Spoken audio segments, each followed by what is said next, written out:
Your sister owes $754,000. My mother slammed a thick manila folder right into my plate of food, splashing gravy onto my silk blouse. You are going to liquidate your stock portfolio to pay this off by tomorrow, or you are no longer a part of this family. I looked at my mother's furious face, then at my sister who was forcing out fake tears, and finally at my brother-in-law who could barely hide his smirk. I slowly wiped the gravy off the folder and stood up. Then I guess I am not family. I turned around and walked out. 48 hours later, I had 36 missed calls, and they were begging me for mercy. They did not know that the debt they tried to force on me was owed to a company I secretly owned. Before I continue this story, let me know where you are watching from in the comments below. Hit the like button and subscribe if you have ever had to stand up to toxic family members who treated you like an ATM. My name is Zola. I am 32 years old and a partner at one of the most ruthless private equity firms in Atlanta. Growing up, I was never the favorite child. That title belonged to my younger sister, Dominique. Our parents, Yvonne and Calvin, built a highly successful real estate brokerage and were obsessed with presenting the perfect wealthy family image to our church and their country club friends. Dominique played the role of the perfect daughter beautifully. She was pampered, sheltered, and handed everything on a silver platter. I was the independent one, the one who worked 80-hour weeks to build my own fortune because I knew I could never rely on them. The tension started the moment I pulled my car into the winding driveway of my parents' sprawling brick estate in Buckhead last Sunday. Usually Sunday dinners at my parents' house were loud events.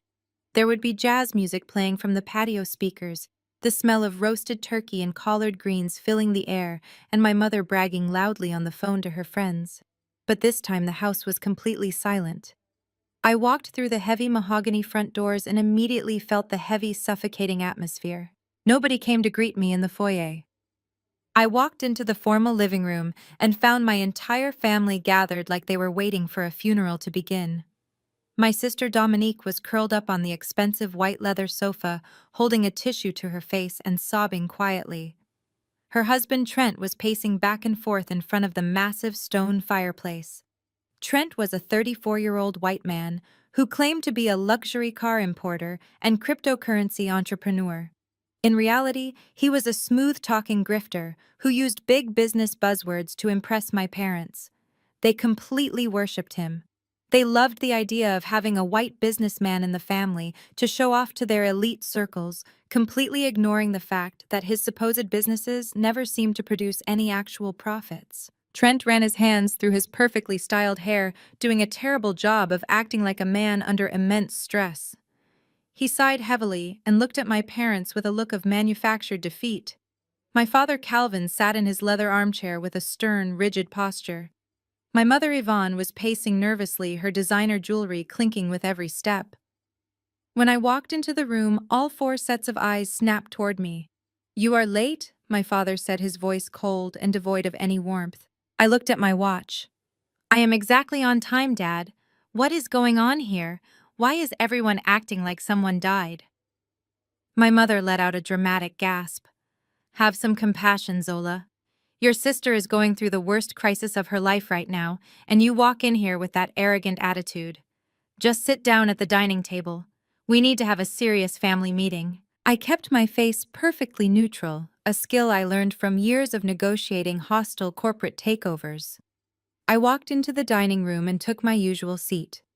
The table was set with my mother's finest china, and the food was already served, but nobody had touched a single bite. Dominique dragged her feet into the room and collapsed into the chair next to Trent, who immediately wrapped a comforting arm around her shoulders. He looked across the table at me with a pathetic, pleading expression that made my stomach turn. Before I could even pick up my fork, my mother marched over to me. She did not sit down. Instead, she reached into her designer handbag, pulled out a thick, heavy manila folder, and slammed it down directly onto my dinner plate. The impact rattled the crystal water glasses and sent a splash of brown gravy flying onto the sleeve of my blouse. I looked down at the folder. The label on the front was from a high-risk corporate lending firm. "Open it," my father commanded from the head of the table. I calmly used my napkin to wipe the gravy off the folder before flipping it open. The first page was a final notice of default. I scanned the numbers quickly. The total outstanding balance was $754,000. I closed the folder and pushed it to the side. I see Trent has been playing with money he does not have again, I said, keeping my voice perfectly steady. What does this have to do with me? Trent suddenly leaned forward, resting his elbows on the table and burying his face in his hands. It is the supply chain issues, Zola. You know how the global market is right now. The luxury cars I imported got held up at customs, and the venture capital firm called in the loan early. It is a temporary cash flow problem, I swear. If I just have a little time, I can turn it around. Dominique let out a loud wail. We are going to lose everything, Zola. The business is ruined. You have to help us. My mother stepped closer to my chair, towering over me with a look of absolute authority. Trent is family, Zola. And in this family, we protect our own. We know you just closed that massive acquisition deal with your private equity firm. We know how much stock you hold. You are going to liquidate your shares first thing tomorrow morning and wire the money to Trent's account to clear this debt. I stared at her, genuinely amazed by the sheer audacity of her demand. You want me to sell nearly $1 million of my hard-earned stock to pay off a high-risk loan your son-in-law took out for his failing vanity project. It is not a vanity project, my father barked, slamming his fist on the table. Trent is a visionary. He just hit a rough patch. You have more money than you know what to do with, Zola. It is your duty to help your sister and her husband. God blessed you with that wealth so you could lift up your family in times of need.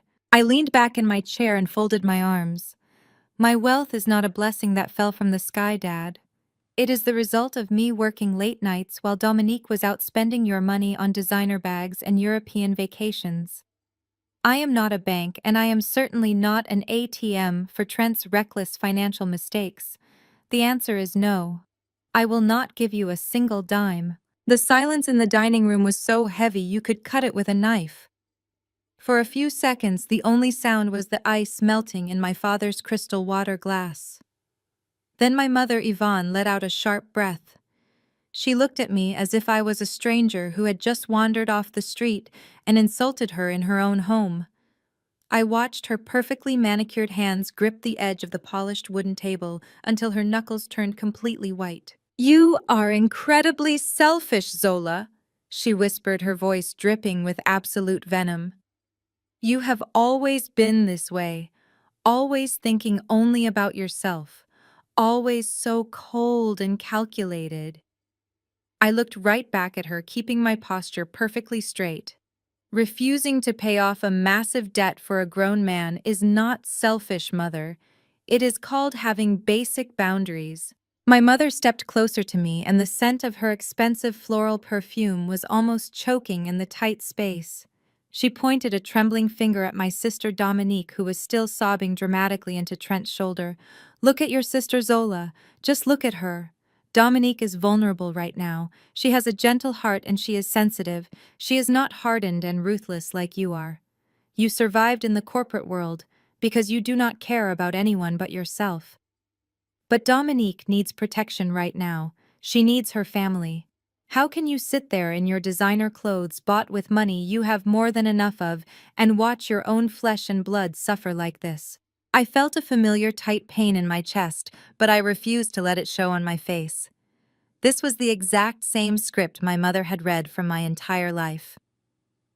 When we were teenagers, and Dominique wrecked my first car, my mother told me I was selfish for being angry because Dominique was traumatized by the accident.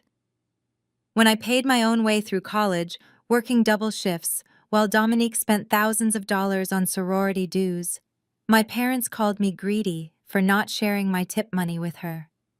The narrative in this house was always exactly the same. Dominique was the fragile flower who needed constant tending, and I was the stubborn weed that could survive anything they threw at me. Trent decided it was his turn to speak up.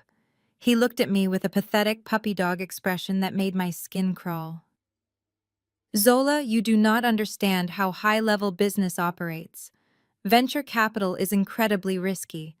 Sometimes you have to leverage debt to scale up your operations. I just need this bridge loan paid off so I can restructure my assets. We are family, Zola. I would do the exact same thing for you if you were in trouble. I slowly turned my head to look at him. Trent, you do not even have a real business.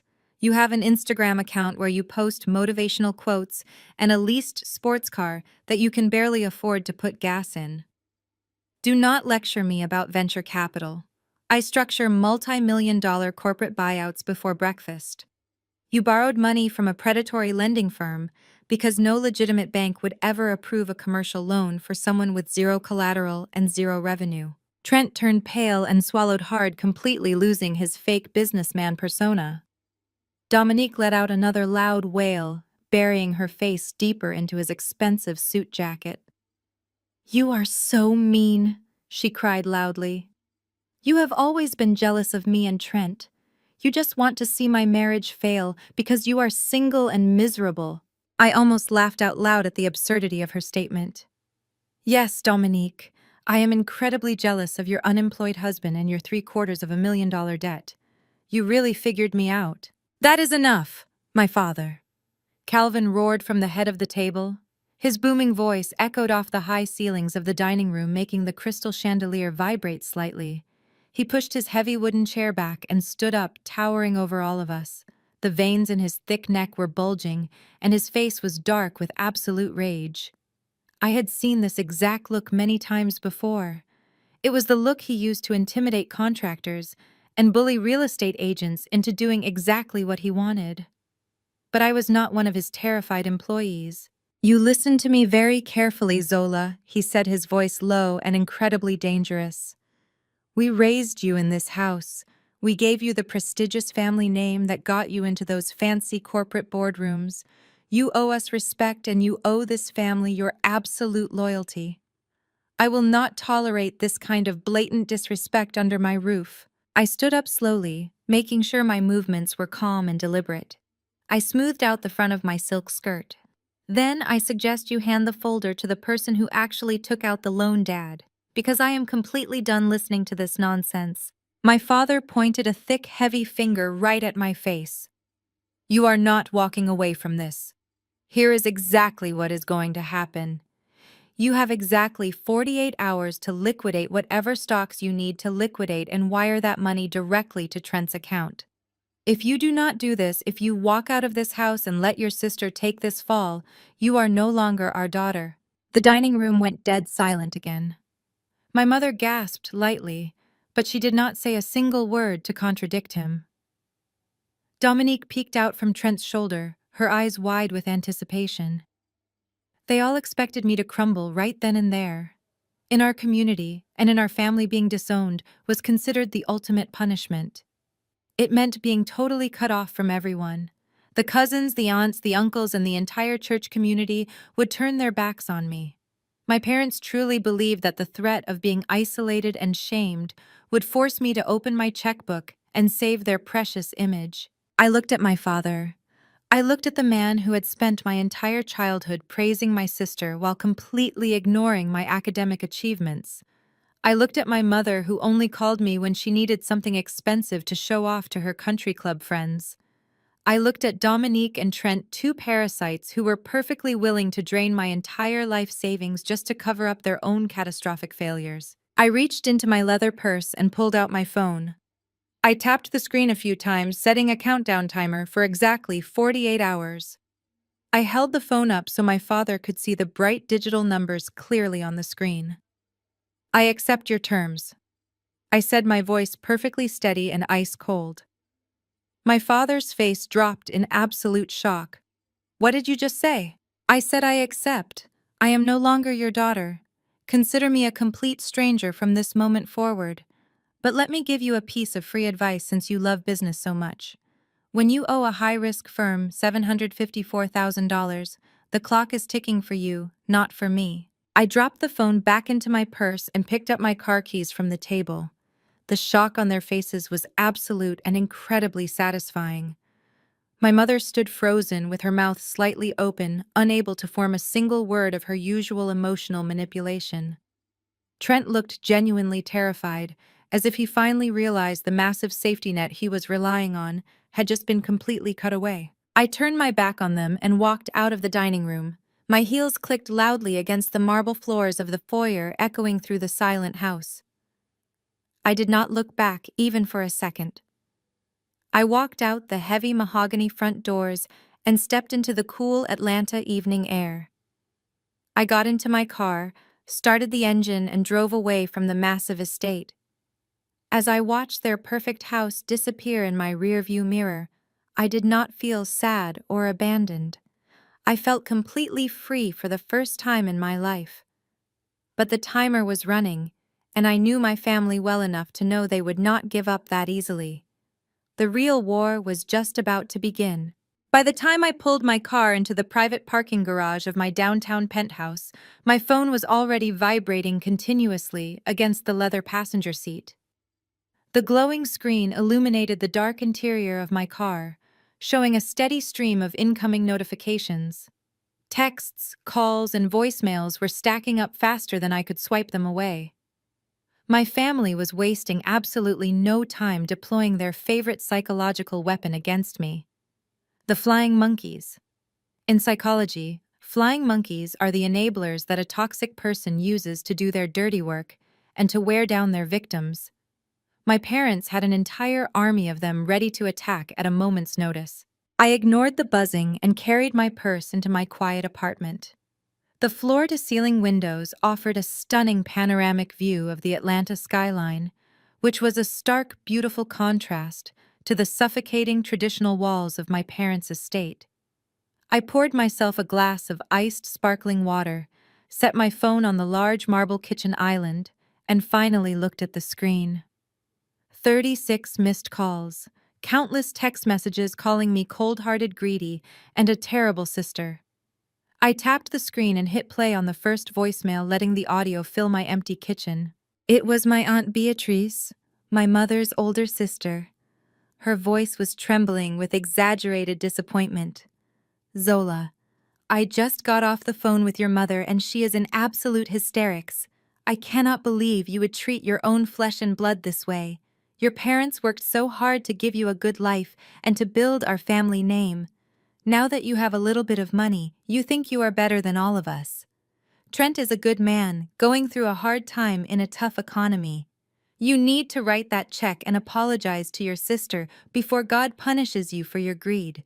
Call your mother back right now." I took a slow sip of my water and let the next message play. It was Uncle Marcus. He was loud, aggressive, and clearly had been drinking. "You listen to me, little girl. You do not ever turn your back on family. I do not care how many fancy corporate degrees you have, you are still Calvin and Yvonne's daughter. You are tearing this family apart over a few dollars and making your parents look bad. Fix this immediately." Then came the heavy hitter. Pastor Thomas from our family church. His voice was deep, smooth, and dripping with manipulative religious guilt. "Sister Zola, I am praying heavily for your soul tonight. The love of money is the root of all evil. God blessed you with your financial success in the corporate world so that you could be a blessing to your family in their time of need. Honoring your mother and father is not a suggestion, it is a strict commandment.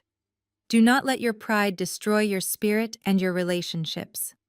I expect to see you at the church office tomorrow morning so we can pray together and get this unfortunate situation resolved." I listened to all of it without my heart rate increasing even a single beat. 10 years ago, those exact same voicemails would have sent me into a severe panic attack. I would have been crying, apologizing, and frantically transferring funds just to buy back their affection and stop the community shaming. But I was not that scared little girl anymore. The therapy had worked and the corporate world had hardened me. I deleted the voicemails one by one, permanently erasing their voices from my phone. I was not going to let them guilt-trip me into paying for Trent's massive financial failures. Instead of crying, I went to work. During the chaotic confrontation at the dinner table when my mother slammed the folder down and I used my napkin to wipe the gravy off the cover, I had done something else. I had quietly slipped my phone out of my lap and snapped a clear, high-resolution photograph of the first page of the default notice before I pushed it away. I opened the photo gallery on my phone and cast the image to my large desktop monitor in my home office. The bright screen lit up the dark room with the stark black and white text of the legal default notice. I zoomed in on the details, letting my trained corporate eyes scan the fine print. The lender was listed as Apex Holding Group. I frowned at the name. Apex was not a traditional bank or a standard venture capital firm. They were a shadow lender known in the private equity world for offering mezzanine debt and high-risk bridge loans at borderline illegal interest rates. They were the exact kind of ruthless lender you only went to when every legitimate financial institution in the city had already laughed you out of their lobby. I looked closely at the numbers. The principal loan was $500,000, but with the predatory interest rates, penalties, and late fees, the total debt had ballooned to $754,000 in less than a year. Trent had clearly been defaulting on these massive payments for months, all while driving around in a leased luxury car and pretending to be a self-made millionaire on the internet. But the math was not making any sense to me. Apex Holding Group was predatory, but they were not stupid. They would never hand over $500,000 in cold hard cash to an unemployed grifter with a fake business unless he had something incredibly valuable to back it up. There had to be a guarantor. There had to be collateral.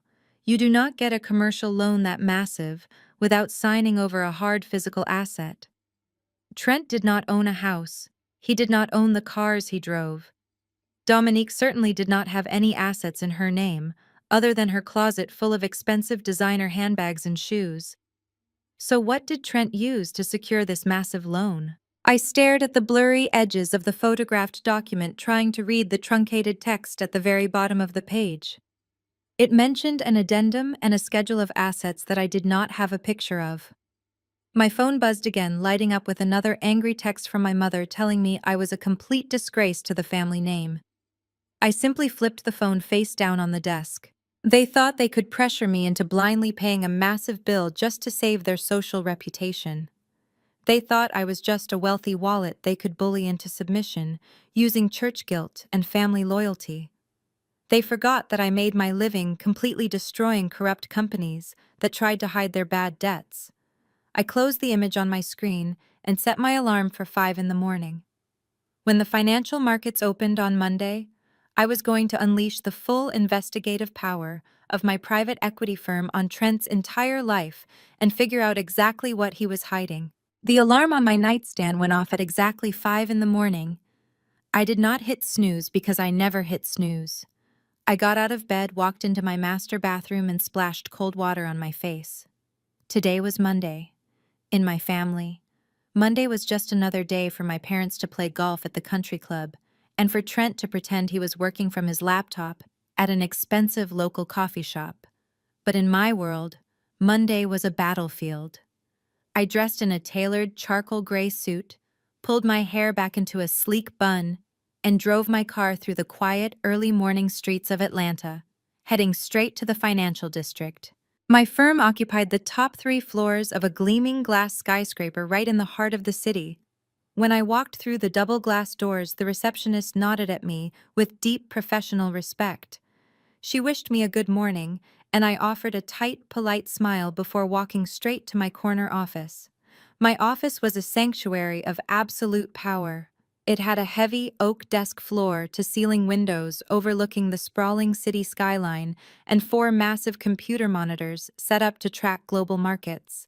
My family saw me as a stubborn, ungrateful daughter, but in this building, I was an apex predator. I was the person billionaire executives called when their companies were bleeding cash and they needed someone completely ruthless to restructure their assets. And today I was going to turn that exact same ruthless corporate energy onto my own brother-in-law. I sat down in my ergonomic leather chair and woke up my computers. I bypassed my usual morning market reports and opened our firm's proprietary investigative databases. These were advanced financial tools the general public did not have access to. They could track shell companies' offshore bank accounts and hidden corporate structures with just a few keystrokes. I typed in Trent's full legal name and hit enter. I started by looking for his supposed luxury car import business. At the dinner table, Trent had blamed his massive debt on global supply chain issues and cars being held up at international customs. I pulled up the state business registry to find his limited liability company. It took me less than 2 minutes to locate the public filing. Prestige Auto Imports, LLC. I clicked on the corporate documents and immediately let out a dry, hollow laugh. The registered business address was not a commercial warehouse or a high-end dealership showroom. It was a tiny mailbox rented at a generic shipping store in a rundown strip mall on the edge of town. I dug deeper, accessing commercial shipping manifests and customs declaration databases. If Trent was actually importing luxury vehicles from Europe or Asia, there would be a massive paper trail. There would be shipping containers, bills of lading import tariffs, and vehicle identification numbers. I ran comprehensive searches spanning the past 3 years. The database came back completely empty. 0 shipments, 0 vehicles imported, 0 customs fees paid. The entire business was a complete phantom. It existed only on his flashy social media page and in the highly delusional minds of my parents. So if there was no business, where did the money come from and where did it actually go? I pulled up the photograph I had taken of the default notice from Apex Holding Group and cast it onto my largest computer monitor. I needed to understand the exact anatomy of this specific debt. Normal people go to a traditional bank for a small business loan. They sit down with a loan officer and they show their tax returns, business plans, and profit margins. But Trent had no profit margins and no real business to speak of. No legitimate banking institution would ever lend him $754,000. That is exactly why he went to Apex. In the private equity world, we call firms like Apex lenders of last resort. They deal exclusively in high-risk venture debt and mezzanine financing. Their business model is entirely predatory by design. They target desperate people who have been rejected by traditional banks. They offer fast cash with minimal questions asked, but they attach crippling interest rates and incredibly aggressive penalty clauses. They are essentially corporate loan sharks operating just barely inside the boundaries of the law. I stared closely at the terms listed on the photographed page. The interest rate was absolutely staggering. It was mathematically designed to spiral out of control to ensure the borrower would eventually default on the payments. But Apex was a highly calculated firm run by incredibly smart people. They did not hand out $500,000 in initial principal based on a nice smile and a fake business card. They only issued these types of predatory loans when they were absolutely certain they could seize a physical asset worth twice as much as the original loan. They required hard, tangible collateral to secure their investment. The realization hit me like a splash of freezing ice water. Trent and Dominique had been lying to my parents about absolutely everything. They sat at that dining room table and played the perfect victims, crying about the tough economy and delayed cargo ships. But there were no cargo ships at all. There was no business failure because there was no business to begin with. The debt was not a temporary cash flow problem caused by a bad global market. It was a massive financial black hole that they had willingly jumped into. If Trent was not using the borrowed money to buy luxury cars, what exactly was he doing with hundreds of thousands of dollars in pure cash? You do not burn through that kind of money playing at being a fake entrepreneur on the internet. You burn through that kind of money when you are hiding a very dark and very expensive secret. Gambling debts, illegal narcotics, blackmail payments, extortion. My mind raced through all the terrifying possibilities. Whatever Trent was involved in, it was highly dangerous, and it was accelerating out of control. My parents were blindly willing to sacrifice my entire financial security to protect him because they completely believed his carefully crafted lies. They truly thought they were saving a struggling, brilliant businessman. They had absolutely no idea they were throwing their money into a criminal void. And the most terrifying part of the entire situation was the missing collateral. Apex Holding Group was preparing to collect their debt, and those people never walked away empty-handed. I leaned back in my chair, feeling the heavy silence of my corner office pressing against my ears. I needed to know exactly where the money went and what asset Trent had leveraged to get it. It was time to stop looking at public records and start tracking the actual cash flow. I picked up my office phone and dialed the direct line to our firm's forensic accounting department. David, the head of our forensic accounting team, walked into my office less than 10 minutes after I called him. He is a quiet, intensely focused man who can find a hidden dollar in a maze of international shell companies. I handed him the photograph of the Apex Holding Group default notice and told him I needed to know exactly where the initial $500,000 principal went. I did not tell him it was my brother-in-law. In my firm, personal feelings do not dictate the workflow. I simply told him the borrower was a suspected fraud, and I needed a complete autopsy of his financial life. David nodded, took the printed image, and disappeared back into his department. For the next 3 hours, I sat at my desk and handled my regular corporate duties. I approved a merger for a medical supply company and restructured a struggling retail chain. But my mind kept drifting back to my parents' dining room. I kept picturing my mother standing over me, demanding I empty my own accounts to save Trent.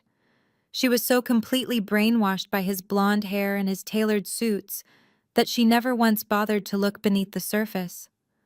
My parents were so desperate to have a successful white businessman in the family, to show off to their elite black friends, that they ignored every single red flag. Just before noon, David knocked on my heavy oak door and walked in carrying a thick tablet. He sat down across from my desk and projected his findings onto my large wall monitor. The screen lit up with a chaotic web of wire transfers, offshore accounts, and shell companies. David did not look happy. He explained that Apex Holding Group wired exactly $500,000 to Trent's Phantom Company Prestige Auto Imports 6 months ago, but the money did not stay in that account for more than 48 hours. Trent did not buy a single car. He did not pay international customs fees. He did not invest in global shipping containers. Instead, the money was immediately split into two distinct financial streams. David tapped his screen and highlighted the first stream, which accounted for nearly $350,000 of the original loan.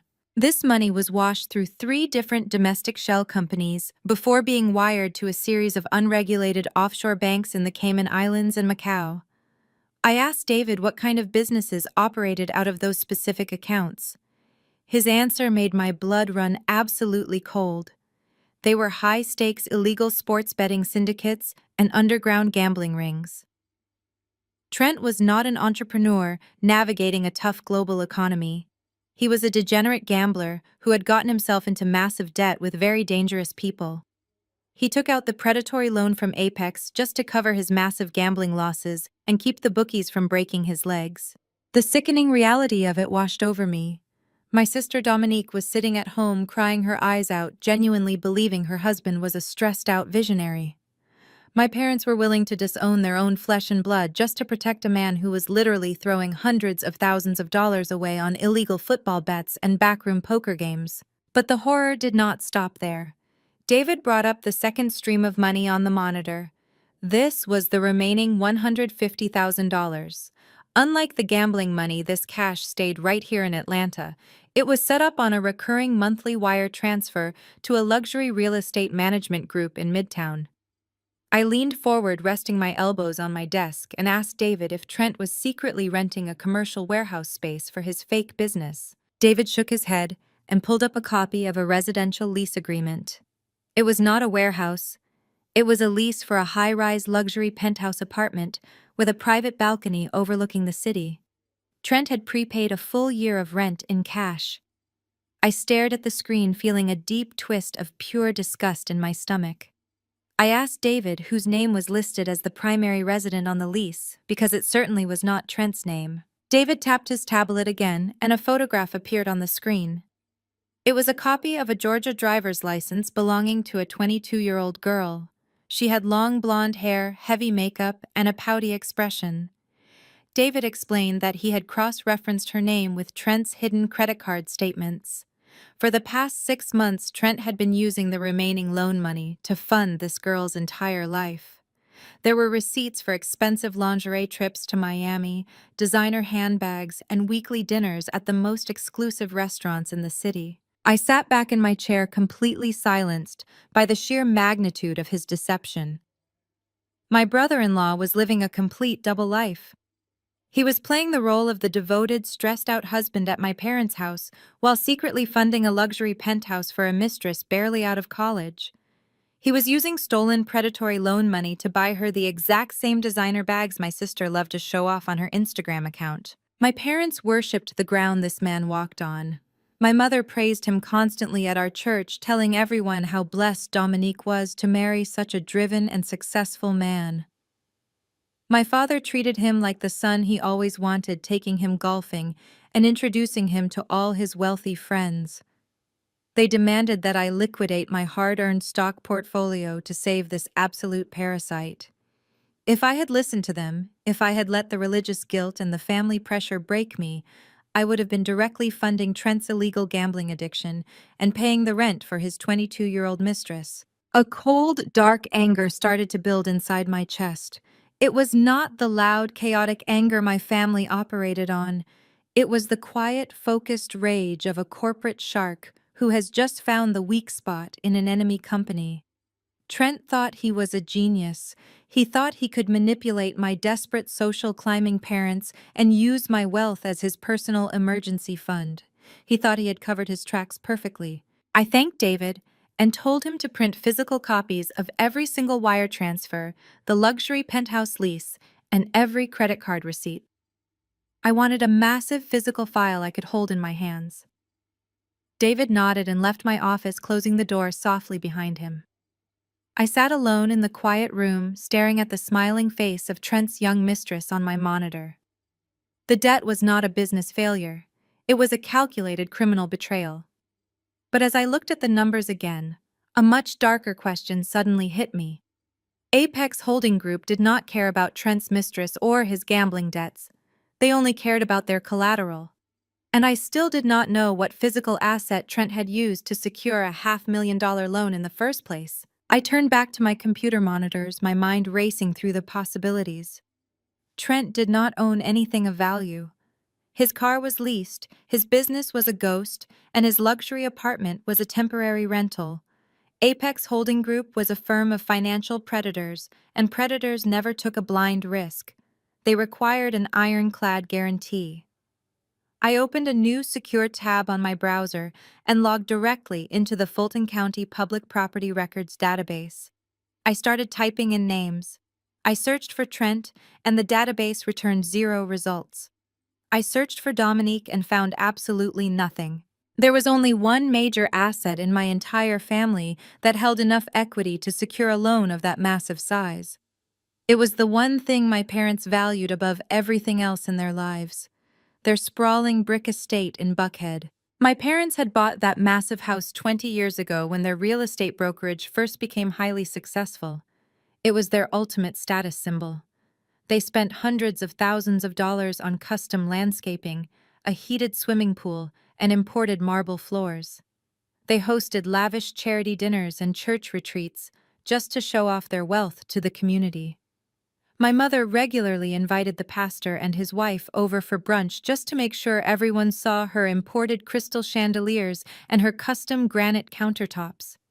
They had paid off the final mortgage payment 5 years ago, and my father had proudly framed the clear title document and hung it in his home office.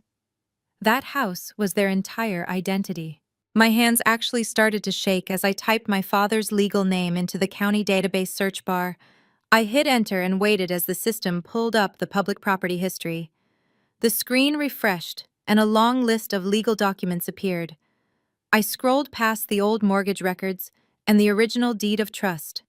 My eyes locked onto the most recent filing dated exactly 6 months ago. It was a commercial lien against the property. The beneficiary of the lien was Apex Holding Group. I clicked on the document and downloaded the full 50-page digital file.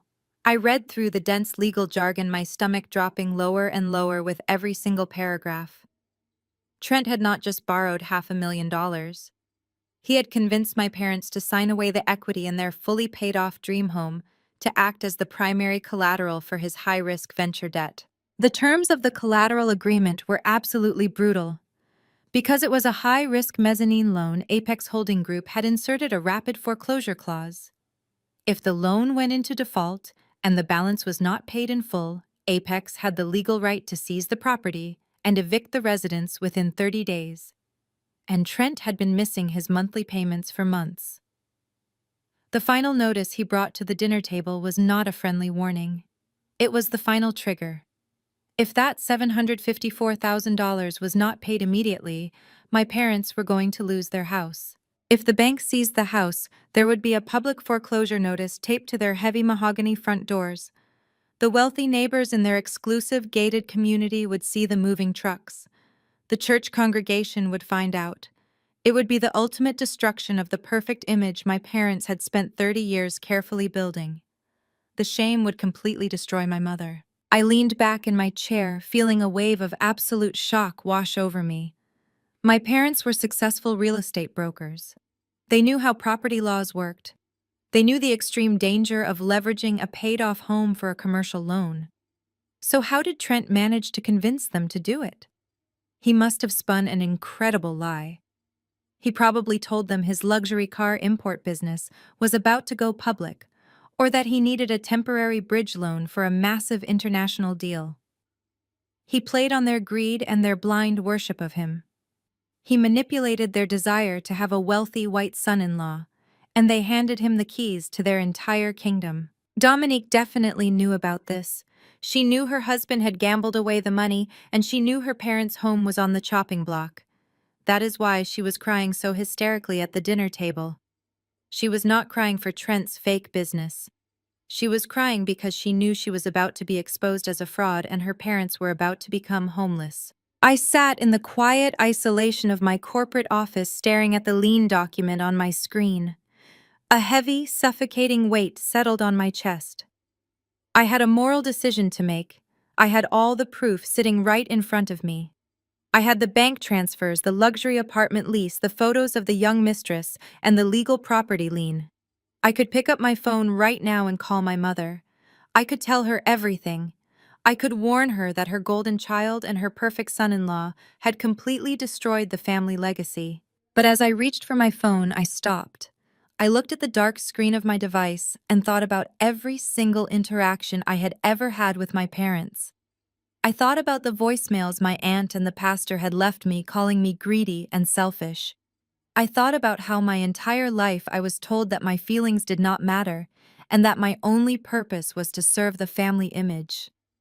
I thought about my father roaring at me from the head of the table, telling me I was no longer his daughter. If I called my mother, she would not believe me. She would immediately accuse me of fabricating the documents to ruin Dominique's marriage out of pure jealousy. If I showed my father the gambling debts, he would find a way to blame me for not supporting Trent earlier. Even worse, if they actually did believe the evidence, they would not turn on Trent. They would double down. They would panic about losing their house, and they would demand that I pay the $754,000 anyway just to save their social status and keep them from being homeless. They would expect me to sacrifice my life savings to cover up Trent's crimes so the church community would never find out. They did not want the truth. They only wanted my money. I slowly pulled my hand away from my phone. I was not going to call them. I was not going to warn them. They made their choice when they handed me that folder and gave me a 48-hour ultimatum. They chose to blindly trust a man who was actively destroying them while throwing away the only daughter who actually built her own success. The 48-hour clock was still ticking. I knew my parents could not handle the silence. They were used to bullying people into submission, and my refusal to engage was going to drive them absolutely crazy. I knew my mother was already plotting her next move, trying to figure out a way to trap me legally or manipulate me emotionally. I decided to wait. I gathered all the printed documents from the forensic accountant and placed them inside a thick black folder on my desk. I was fully armed with the truth, and I was ready for whatever trap my toxic family was preparing to set. I left the black folder sitting on the corner of my mahogany desk for the rest of the afternoon. It was a physical reminder of the absolute destruction my family was heading toward. Tuesday morning arrived and the 48-hour timer I had set was slowly ticking down. There was roughly 24 hours left before my father officially considered me disowned. I knew they were panicking. They were used to me caving in after a few angry text messages and a heavy dose of religious guilt from the pastor, but this time I had gone completely silent. In any negotiation, silence is the most terrifying weapon you can use against someone who is desperate. And my mother was nothing if not desperate. At exactly 10 in the morning, my cell phone lit up with an incoming call. The screen displayed my mother's name. I let it ring 3 times, taking a deep breath to center myself before I finally pressed accept. I did not say hello. I just held the phone to my ear and waited for her to speak first. "Zola, sweetheart, are you there?" Her voice was incredibly soft and completely different from the vicious tone she had used on Sunday night. It was the sweet, fragile voice she used when she was talking to her wealthy friends at the country club, or when she wanted to convince my father to buy her a new piece of jewelry. "I am here, Mother." She let out a long, trembling sigh that sounded carefully rehearsed. "I am so glad you answered, Zola. I have not slept a single wink since you left the house. My heart is just completely broken. This family is falling apart and the stress is going to send your father to an early grave. We are all just hurting so much right now and we need to come together."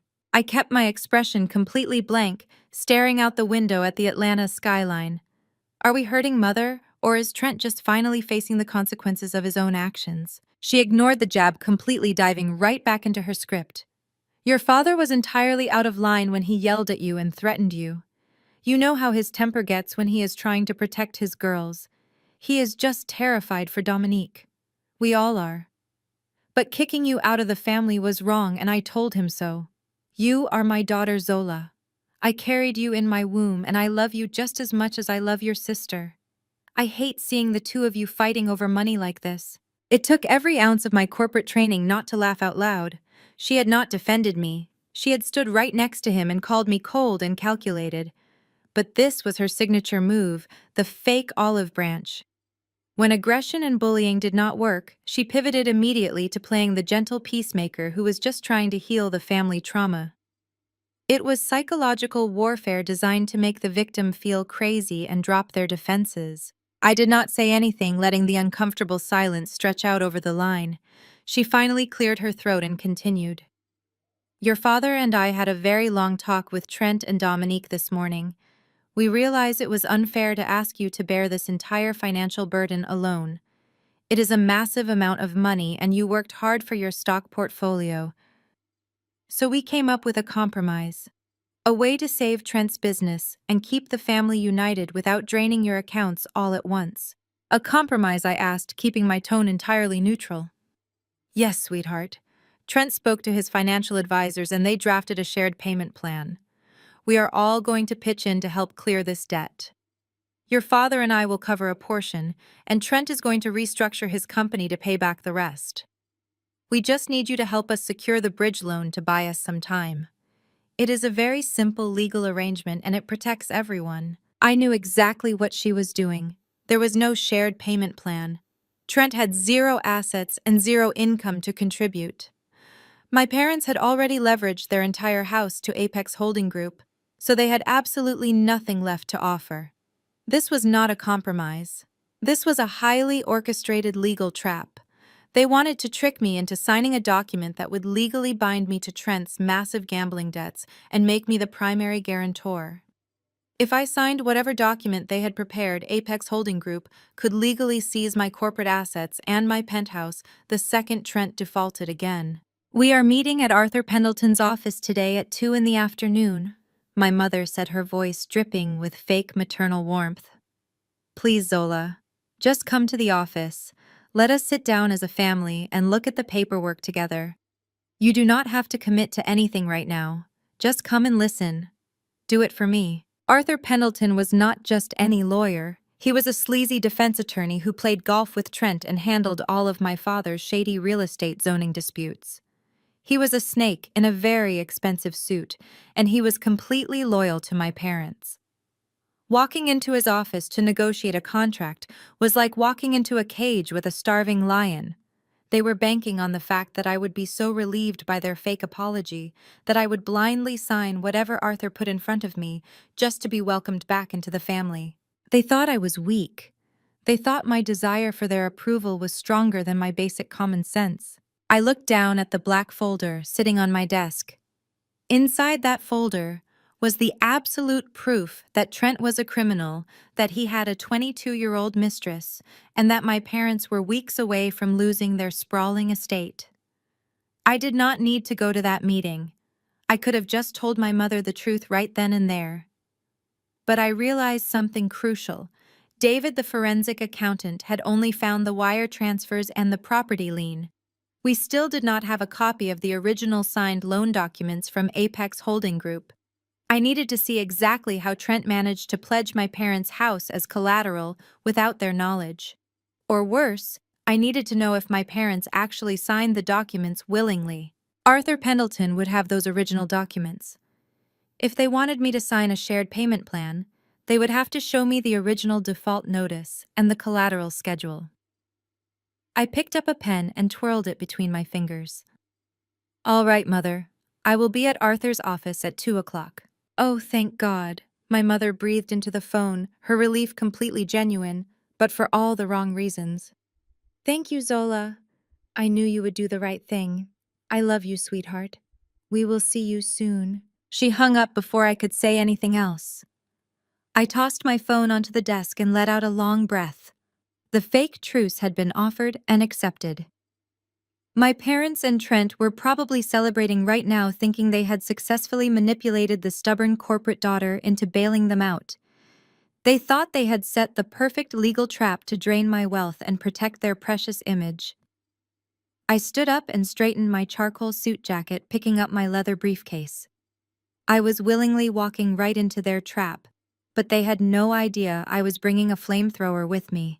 I pulled my car into the reserved parking garage of Arthur Pendleton's downtown law firm exactly 5 minutes before 2 o'clock. The building was an imposing glass structure designed to make ordinary people feel small and intimidated. I rode the private elevator up to the top floor, gripping the handle of my leather briefcase. When I walked into the massive glass-walled conference room, my entire family was already sitting around a polished mahogany table. My mother, Yvonne, gave me a tight, nervous smile that looked more like a grimace. My father, Calvin, sat at the far end with his arms tightly crossed, trying to project an aura of absolute authority.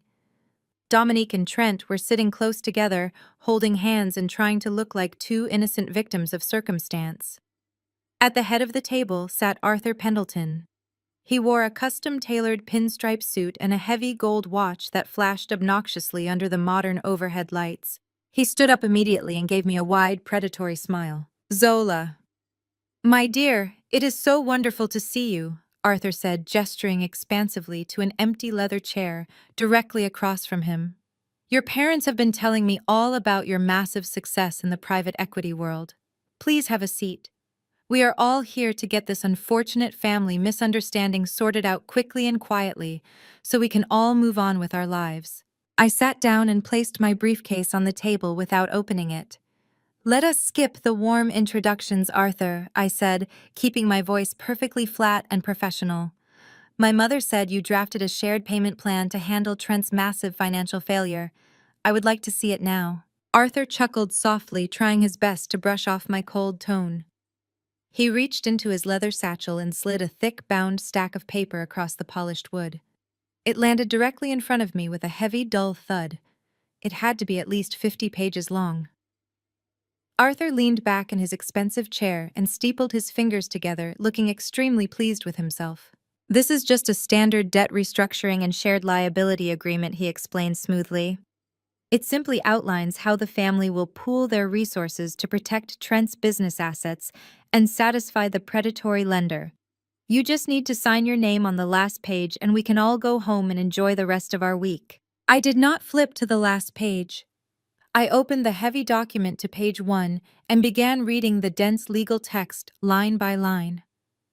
The room went completely silent except for the sound of my slow, even breathing, and the occasional rustle of paper as I turned the pages. After about 5 agonizing minutes, Trent shifted uncomfortably in his chair, loudly clearing his throat.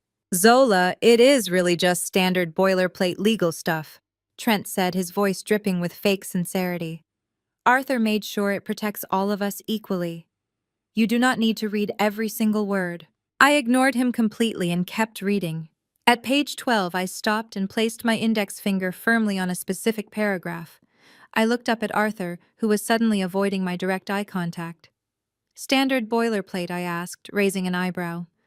"That is fascinating, Arthur, because Clause 4.2 under the guarantor obligations explicitly states that the primary liability of the original loan is transferred entirely to the undersigned party. It also states that the other listed family members are only responsible for secondary fractional payments at their own discretion." I turned my head slowly to look at my parents. "Did Arthur explain what that actually means, Mother?" "It means you and Dad are not legally required to pay a single dime toward this massive debt. It means if Trent misses another payment, the bank comes exclusively for my personal assets." My mother blinked rapidly, feigning complete ignorance. "Well, sweetheart, your father and I are on fixed incomes now. We just needed you to act as the strong financial anchor for the loan because you have the liquid capital. We will still pay you back under the table, I promise." I turned my attention back to the contract, flipping ahead to page 28. The legal jargon was incredibly dense, deliberately written to confuse and overwhelm anyone who did not spend their entire life tearing apart corporate contracts. I scanned the liability extension clauses and felt a cold, sharp smile touch the corners of my mouth. "But wait, it gets even better," I said, my voice echoing off the glass walls of the conference room. "Arthur, you really are a master of creative writing. Let us look closely at Clause 7.1 regarding future liabilities. It says the undersigned guarantor agrees to cross-collateralize the current debt with any future lines of credit opened by the primary borrower." I closed the thick document and pushed it hard across the table back toward the sleazy lawyer. "This is not a shared payment plan, Arthur. This is a blank check. If I sign this document, I am not just paying off the $754,000 Trent already lost. I am legally agreeing to be held personally responsible for every single dollar Trent borrows for the rest of his life. If he goes out tomorrow and takes out $1 million loan to fund another fake business, the bank can legally seize my penthouse to pay for it." Arthur dropped the friendly uncle act instantly. His face flushed a deep, angry red, and he leaned over the table, trying to use his physical size to intimidate me. "Listen to me very carefully, little girl," he snarled, dropping the professional tone completely. "You are playing a very dangerous game here. Apex Holding Group is not a bank you want to mess with. They will completely destroy your parents' financial lives. This contract is the only legal shield your family has left to stop the foreclosure process. I am doing you a massive favor by letting you absorb this debt cleanly, without it going to public court." I did not flinch. I let him finish his little speech, and then I laughed, a cold, sharp sound that made Trent physically jump in his seat. "Arthur, I am a senior partner at a multi-billion-dollar private equity firm," I said, leaning forward so I was looking directly into his angry eyes. "I negotiate hostile corporate takeovers with corporate lawyers who charge $3,000 an hour. Do you honestly think a strip mall attorney who plays golf with my unemployed brother-in-law can trap me with a poorly drafted cross-collateralization clause? I eat lawyers like you for breakfast." The entire room froze in absolute shock. My father looked completely furious that I was disrespecting his favorite attorney. My mother opened her mouth to start crying and launching another wave of emotional manipulation, but I held up my hand to stop her instantly. "You wanted me to review the paperwork, and I did," I said, speaking directly to my father. "But before we discuss any further terms regarding my money, I need to establish the exact legal foundation of the original debt." I turned back to Arthur, keeping my eyes locked onto his sweating face. "You represent Trent in this restructuring. Therefore, you must have the original loan documents from Apex Holding Group on file to draft this new agreement. I want to see them right now." I want to see the original default notice, the master loan agreement, and most importantly, the schedule of collateral that lists exactly what asset Trent pledged to secure the money in the first place. Arthur swallowed hard, the redness draining from his face as he realized I knew exactly what was missing from his trap. "Bring me the original signed documents, Arthur," I demanded, tapping my manicured fingernail against the mahogany table. "Show me exactly how my brother-in-law managed to secure a $500,000 loan without having a single penny to his name." The heavy silence in the conference room stretched out, making the air feel incredibly thick. Arthur Pendleton stared at me, his jaw tight with frustration.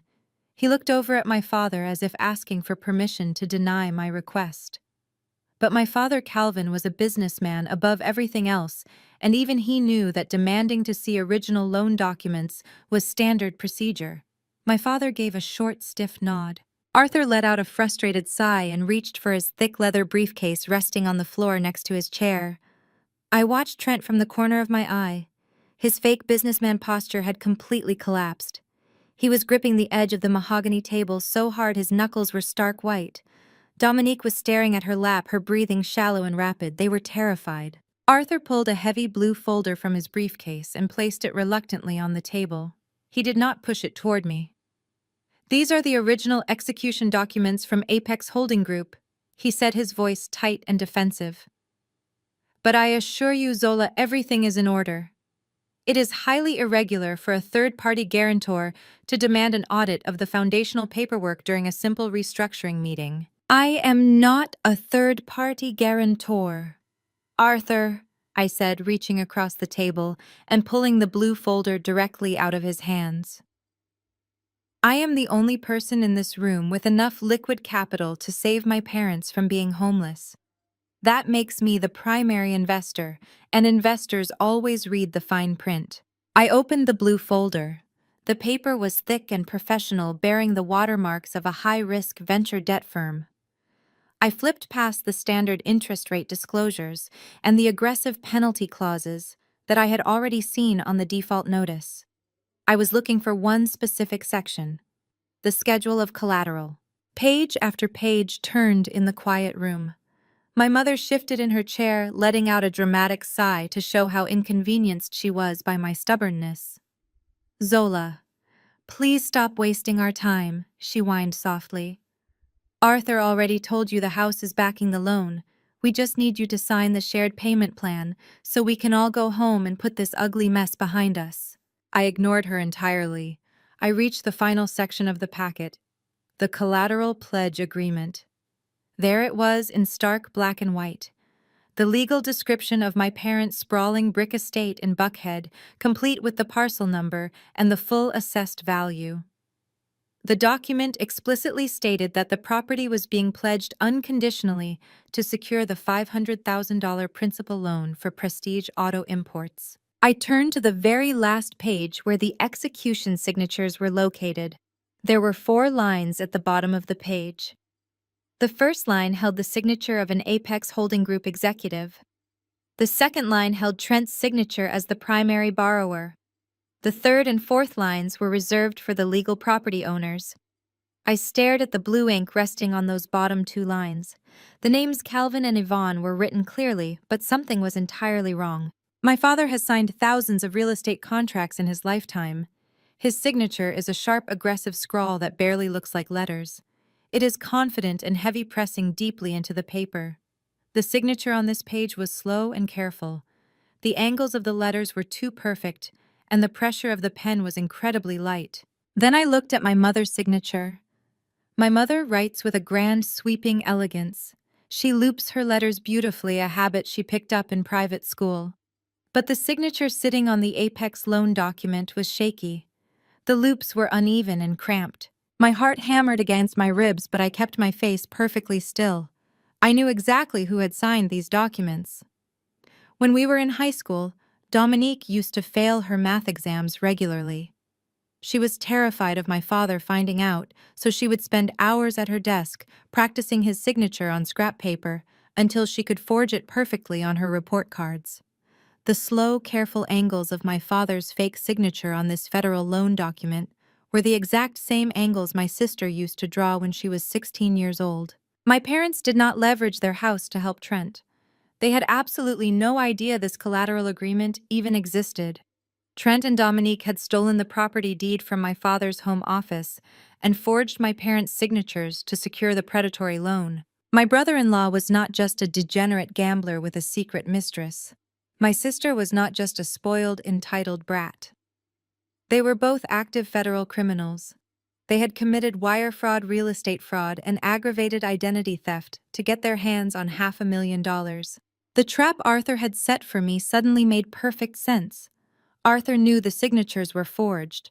That was exactly why he drafted a 50-page restructuring agreement that legally transferred all the liability onto my shoulders. He was trying to bury the forged collateral document before Apex Holding Group triggered the foreclosure and brought in federal investigators. If I signed Arthur's contract, I would be legally assuming the debt and paying off the loan, which would make the entire fraud disappear forever. They were using my wealth to buy their way out of a federal prison sentence. "Zola, we really need to wrap this up," Arthur said, tapping his expensive gold watch.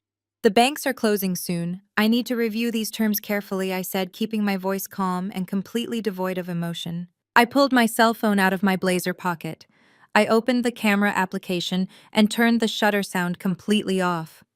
I tilted the blue folder slightly upward, shielding the pages from Arthur's view. I pretended to be checking a text message from my corporate office, but my thumb was rapidly pressing the capture button.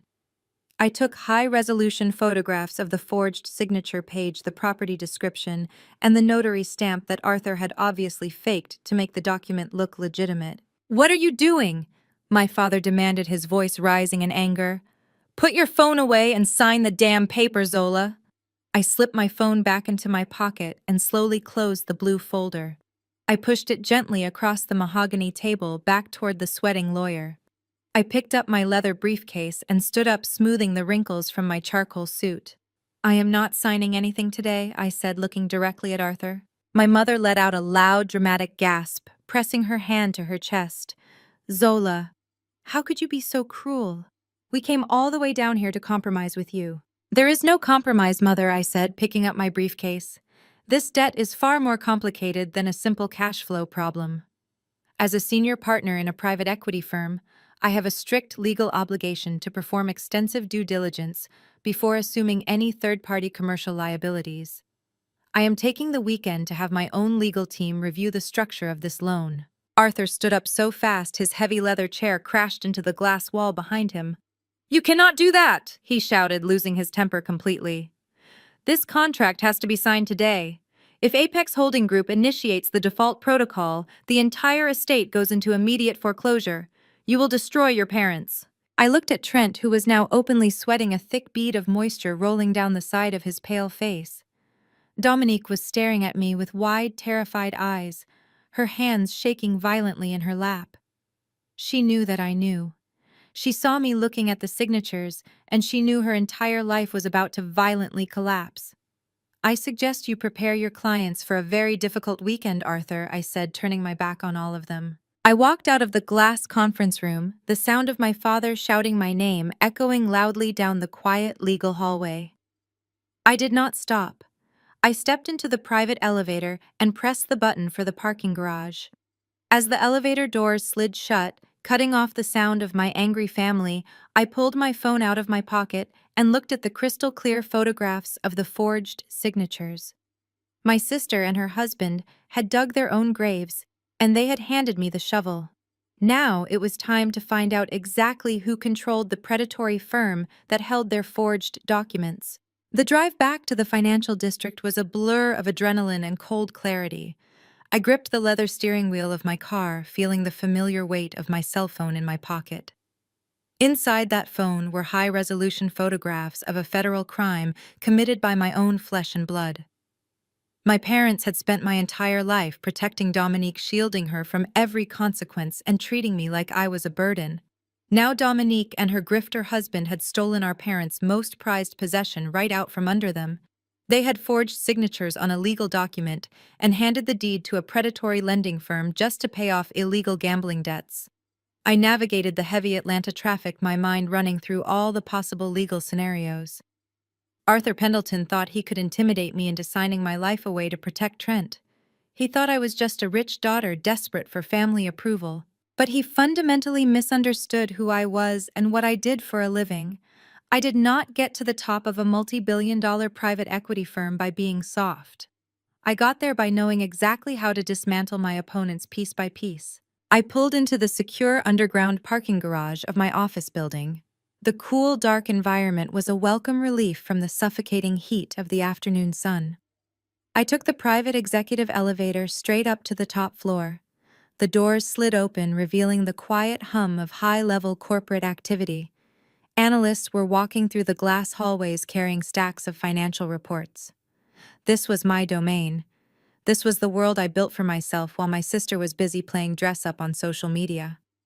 I walked straight past my assistant, giving her a brief nod, and went into my corner office. I shut the heavy oak door behind me, sealing myself off from the rest of the floor. I sat down at my desk and placed my leather briefcase on the floor. I took my phone out of my pocket and cast the photographs of the forged loan documents onto my large desktop monitor. The fake signatures of my mother and father glowed brightly against the dark screen. Trent had borrowed $500,000 from Apex Holding Group, and now with the predatory interest rates he owed them $754,000. Apex was the real enemy here. They were the ones holding the actual physical deed to my parents' sprawling brick estate. If I wanted to completely control this situation, I needed to know exactly who was running Apex Holding Group. I opened my firm's proprietary corporate tracking software. It was the same highly classified database David the forensic accountant had used earlier to track Trent's gambling money. I typed the name, Apex Holding Group, into the main search bar and hit enter. The system took a few seconds to process the request, searching through thousands of registries across the country. The screen refreshed, displaying a complex web of corporate ownership. Apex was not a simple standalone company. It was deeply buried under multiple layers of limited liability companies and offshore holding trusts. This was a classic corporate shielding tactic used by predatory lenders to avoid direct legal liability. I leaned forward, resting my elbows on the desk, and began to untangle the web. I clicked through the first layer of ownership, discovering a parent company registered in Delaware. I clicked on that parent company and found another holding trust, registered in the Cayman Islands. They were trying very hard to hide whoever was actually pulling the strings and collecting the massive interest payments. But I had unlimited access to the best financial tracking tools in the country. I spent the next hour systematically breaking down every single corporate wall they had built. I traced the money flowing from the local Atlanta office all the way up the endless corporate ladder. Finally, the software hit the absolute top of the ownership chain. The screen displayed the ultimate parent company that controlled the entire Apex Holding Group portfolio. I stared at the name, glowing in bold white letters on my monitor. My breath caught in my throat, and the entire room seemed to spin for a fraction of a second. I blinked twice, thinking my eyes were playing a trick on me after staring at the screen for so long. But the name did not change. The ultimate parent company was Vanguard Horizon Partners. A slow, cold smile spread across my face. Vanguard Horizon Partners was not a shadowy offshore trust. It was my private equity firm. It was the exact firm I was sitting inside right at this very moment. I quickly opened my secure internal email server and searched my recent executive memos. Just last week, while my family was busy planning their Sunday dinner ambush, I had been working 80-hour weeks finalizing a massive corporate acquisition. We had purchased a massive portfolio of distressed debt and high-risk lending firms to diversify our corporate assets. I opened the final acquisition contract that I had personally signed 3 days ago. There it was, buried on page 47 of the corporate merger agreement. Vanguard Horizon Partners had purchased an 80% controlling stake in Apex Holding Group. The magnitude of what this actually meant washed over me like a tidal wave. I was a senior partner at Vanguard Horizon Partners. I sat on the executive board. I had direct voting rights and absolute operational control over the distressed debt division. I did not just work for the company that bought Apex Holding Group. For all practical business intents and purposes, I was Apex Holding Group. Trent thought he was dealing with faceless corporate loan sharks who would just take the house and walk away. But he did not owe a faceless corporation. He owed me. I owned the $754,000 debt.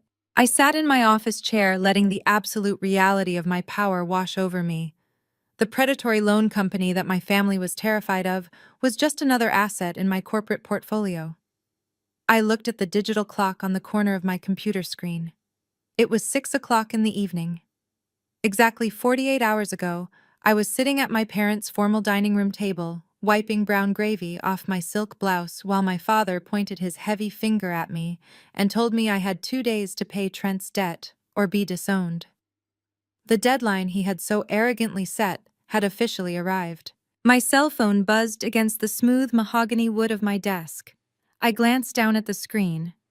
It was a notification from the family group chat. My mother had been sending passive-aggressive messages all afternoon, asking if my corporate lawyers were done reading the shared payment plan yet. She kept typing about how Trent was having a panic attack and how Dominique was crying so hard she could not eat. My father had chimed in an hour ago demanding that I stop playing power games and bring the signed contract to the house before dinner. They still thought they were the ones completely in control. They still believed they were the puppet masters, and I was just a stubborn string they needed to pull a little harder. I picked up my phone, unlocking the screen with a slow, deliberate swipe. I opened the family group chat. I did not type out a long emotional paragraph explaining how they had betrayed me. I did not attach the high-resolution photographs of their forged signatures or the Cayman Islands bank statements showing Trent's illegal gambling debts. I simply typed 2 words: too late. I pressed send and watched the little blue text bubble appear on the screen.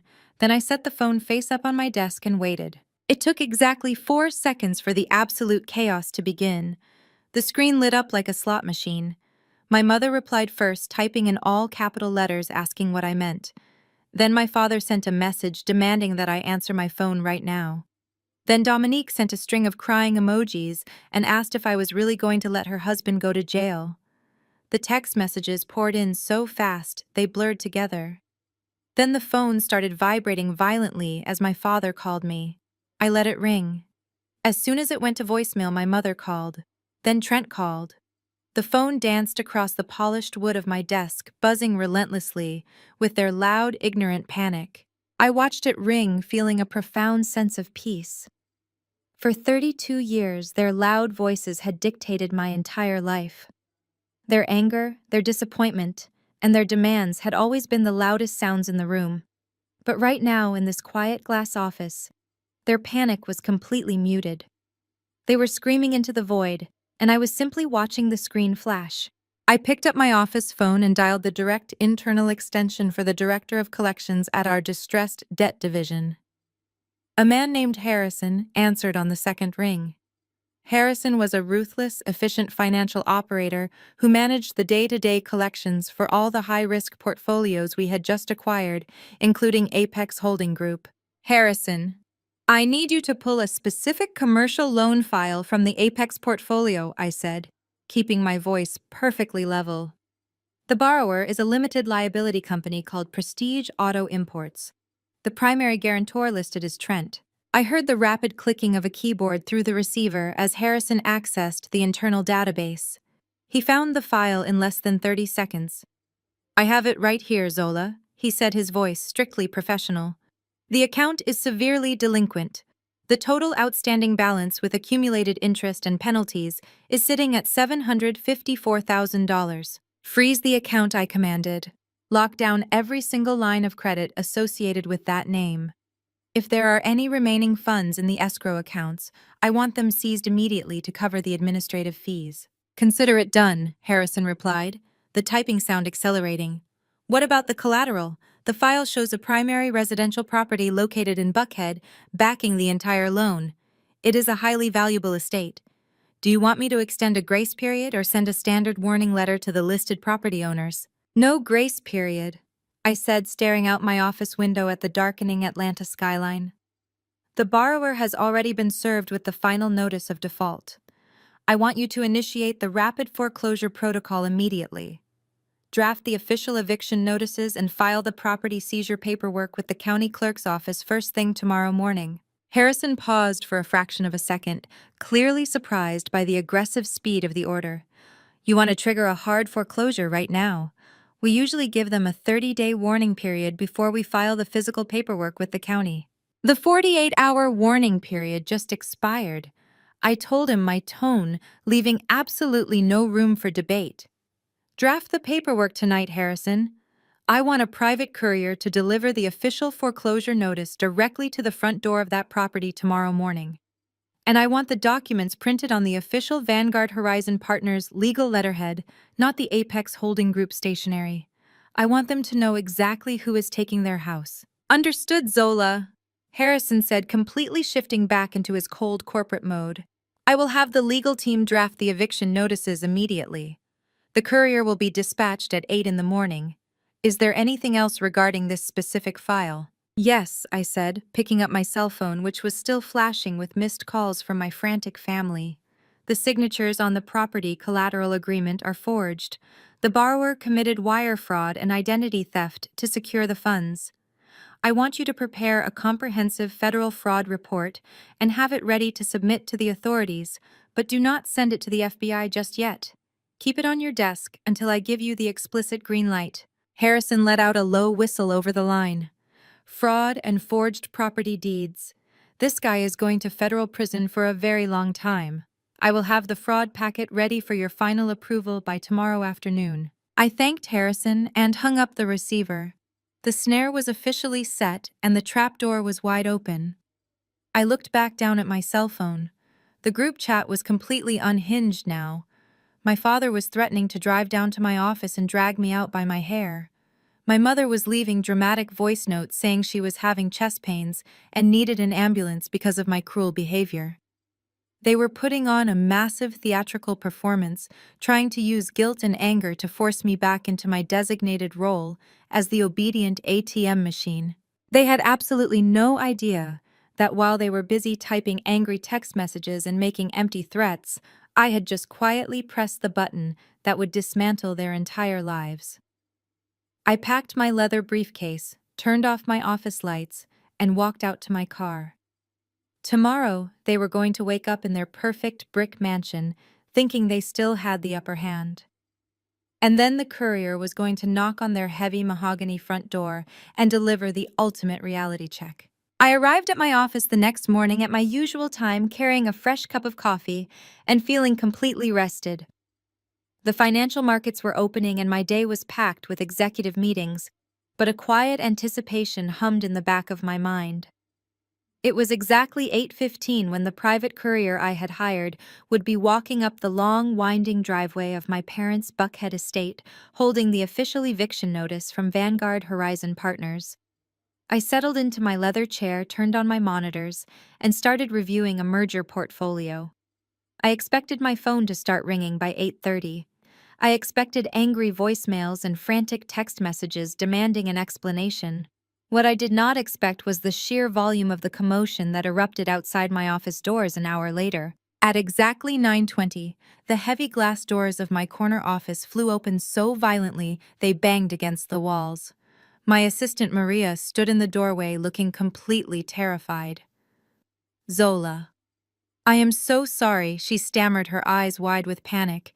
I tried to stop them, but they just pushed right past security. They are making a massive scene in the main lobby and the senior partners are starting to notice. Before she could finish her sentence, my mother pushed past her, marching into my office like she owned the entire building. She was wearing a very expensive designer suit, her hair perfectly styled, but her face was completely flushed with absolute rage. Right behind her came my father, his chest puffed out aggressively. Trent and Dominique trailed in last, looking pale and terrified, holding a thick stack of papers that I immediately recognized as the official foreclosure documents. "How dare you!" my mother screamed, her voice echoing loudly out into the quiet corporate hallway. "We give you life, we raise you in luxury, and you send an eviction notice to our front door. You are a monster, Zola. You are a cold, heartless monster." Several junior analysts and a few senior executives stopped what they were doing and looked over their cubicle walls, staring openly at the spectacle unfolding in my doorway. In the high-stakes world of private equity, public emotional outbursts are considered professional suicide. My parents knew exactly what they were doing. They were trying to humiliate me in front of my peers. They wanted to drag my reputation through the mud, hoping I would cave to their demands just to stop the public embarrassment. It was their classic bullying tactic brought directly into my corporate sanctuary. I did not stand up. I did not raise my voice. I took a slow sip of my coffee and looked at them with complete detached amusement. "Maria," I said, speaking calmly to my terrified assistant, "please escort my family into conference room B, the soundproof one at the end of the hall, and hold all my calls for the next 30 minutes. "I am not going into any conference room," my father bellowed, slamming his hand against the doorframe. "We are going to settle this right here in front of everyone so they can see exactly what kind of ruthless, backstabbing executive you really are. You own the company that holds our mortgage and you never said a single word.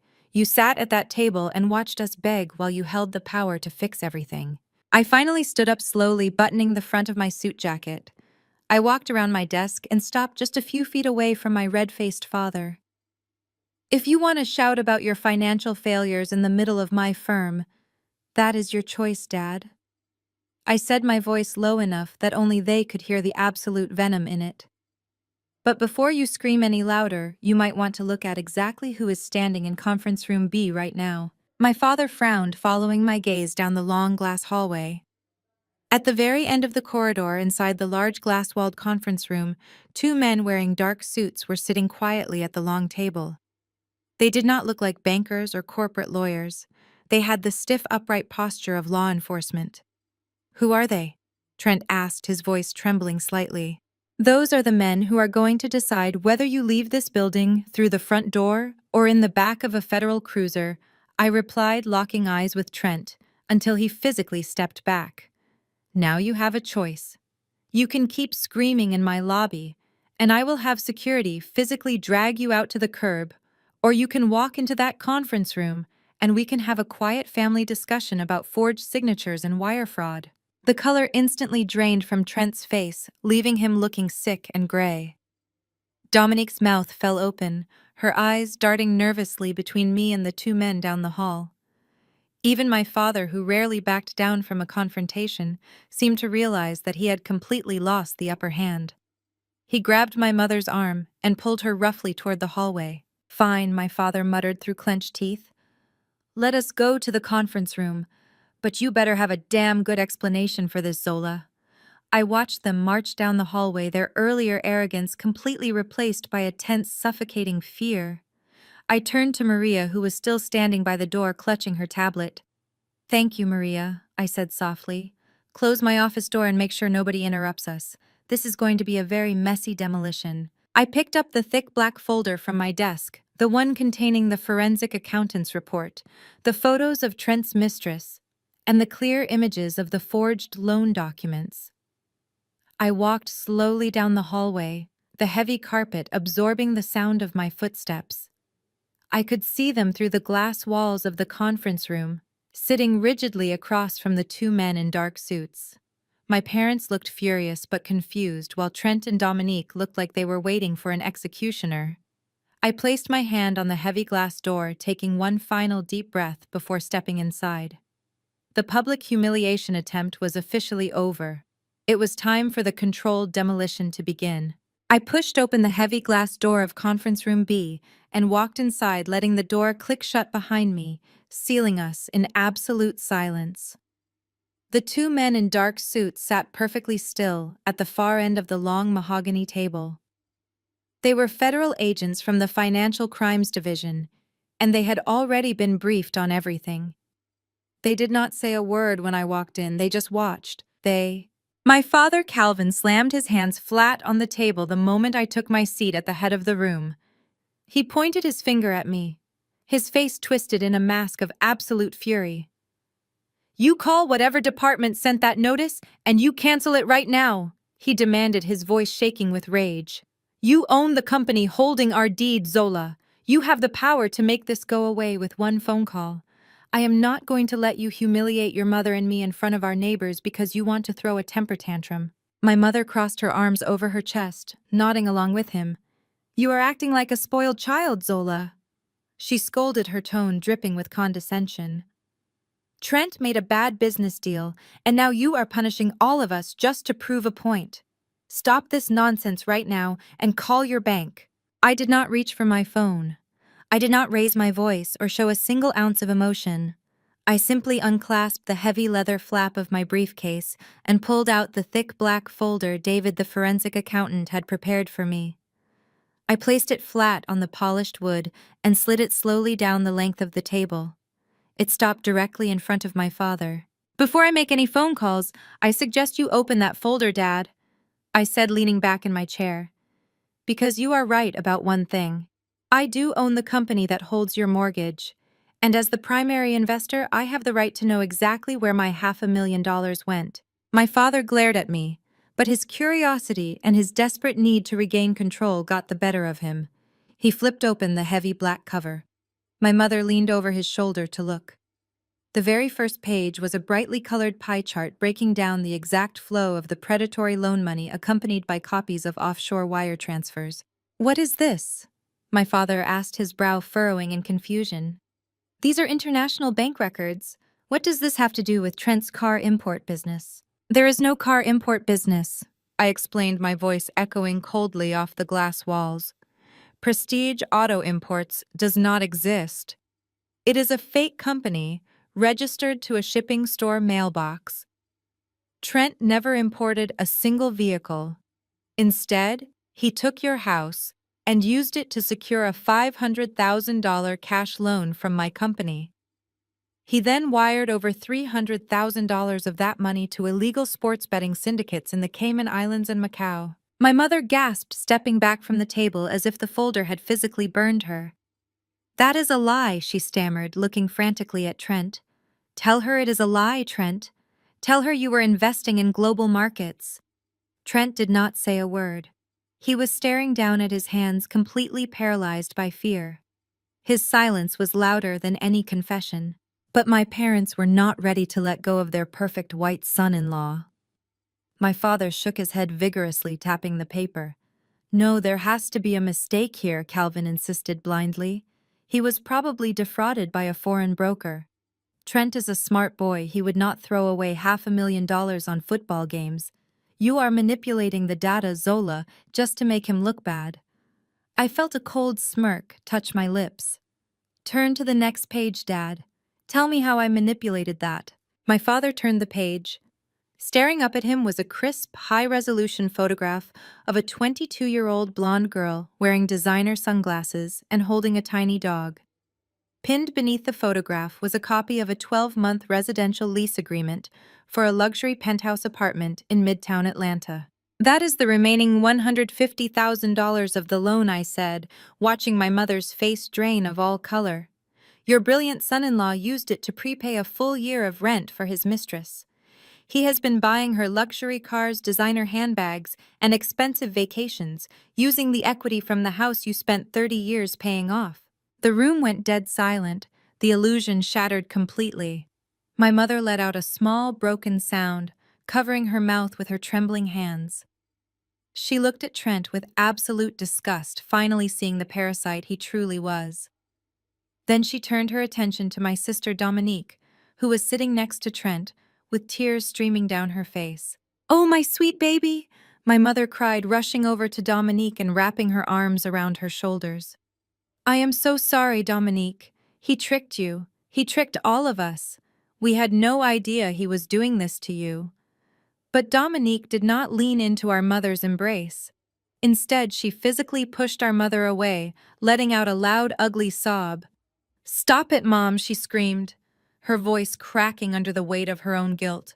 "Stop treating me like a child." My mother stood frozen, totally confused. "What are you talking about, sweetheart? He lied to you." "He did not lie to me," Dominique yelled, crying so hard she could barely breathe. "I knew about her. I knew about the apartment and the gambling. I found the text messages on his phone 4 months ago."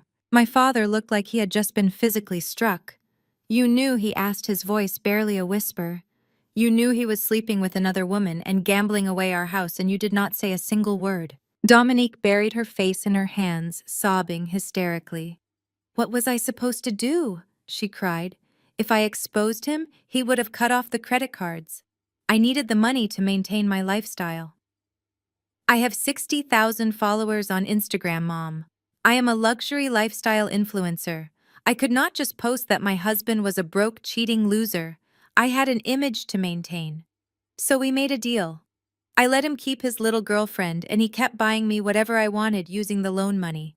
I thought he would figure out a way to pay the bank back before they took the house. The absolute sickness of her confession hung heavy in the air. My parents had spent their entire lives treating Dominique like a fragile golden child who could do no wrong. They had demanded I sacrifice my entire life savings to protect her pure, innocent heart. And now they were staring at the reality. Their golden child had willingly sold their home and allowed her husband to commit massive financial crimes just so she could keep pretending to be rich on the internet. My father slowly sank into an empty chair, looking suddenly very old and very tired. My mother stood completely still, staring at Dominique, as if she were a total stranger. The perfect family image they had sacrificed everything for was completely dead. But I was not finished yet. The cheating and the gambling were just moral failures. It was time to address the actual federal crimes. I watched my parents process the absolute destruction of their perfect son-in-law, but I knew the worst blow was still coming. I leaned forward, resting my elbows on the polished mahogany table. Turn to the very last page in the folder, Dad, I said, my voice slicing through the heavy silence of the room. My father looked at me, his eyes hollow and defeated. He slowly reached out with a trembling hand and turned the heavy cardstock page. Pinned to the inside of the back cover were the high-resolution photographs I had taken in Arthur Pendleton's office. They were crystal-clear images of the original collateral pledge agreement from Apex Holding Group. My father stared at the document for a long time. His real estate background kicked in, and his eyes automatically scanned the legal description of the property. I watched his face turn from a pale gray to a sickening shade of white. He recognized the parcel number. He recognized the address of his own sprawling estate. "What is this?" he whispered, looking up at me with sheer terror in his eyes. "This is a commercial property lien. Why is my home address listed on a mezzanine debt contract?" My mother snapped out of her shock over the mistress and rushed to my father's side. She leaned over his shoulder, reading the legal text. Her breathing became rapid and shallow. "Calvin, what does that mean?" she asked, her voice shaking.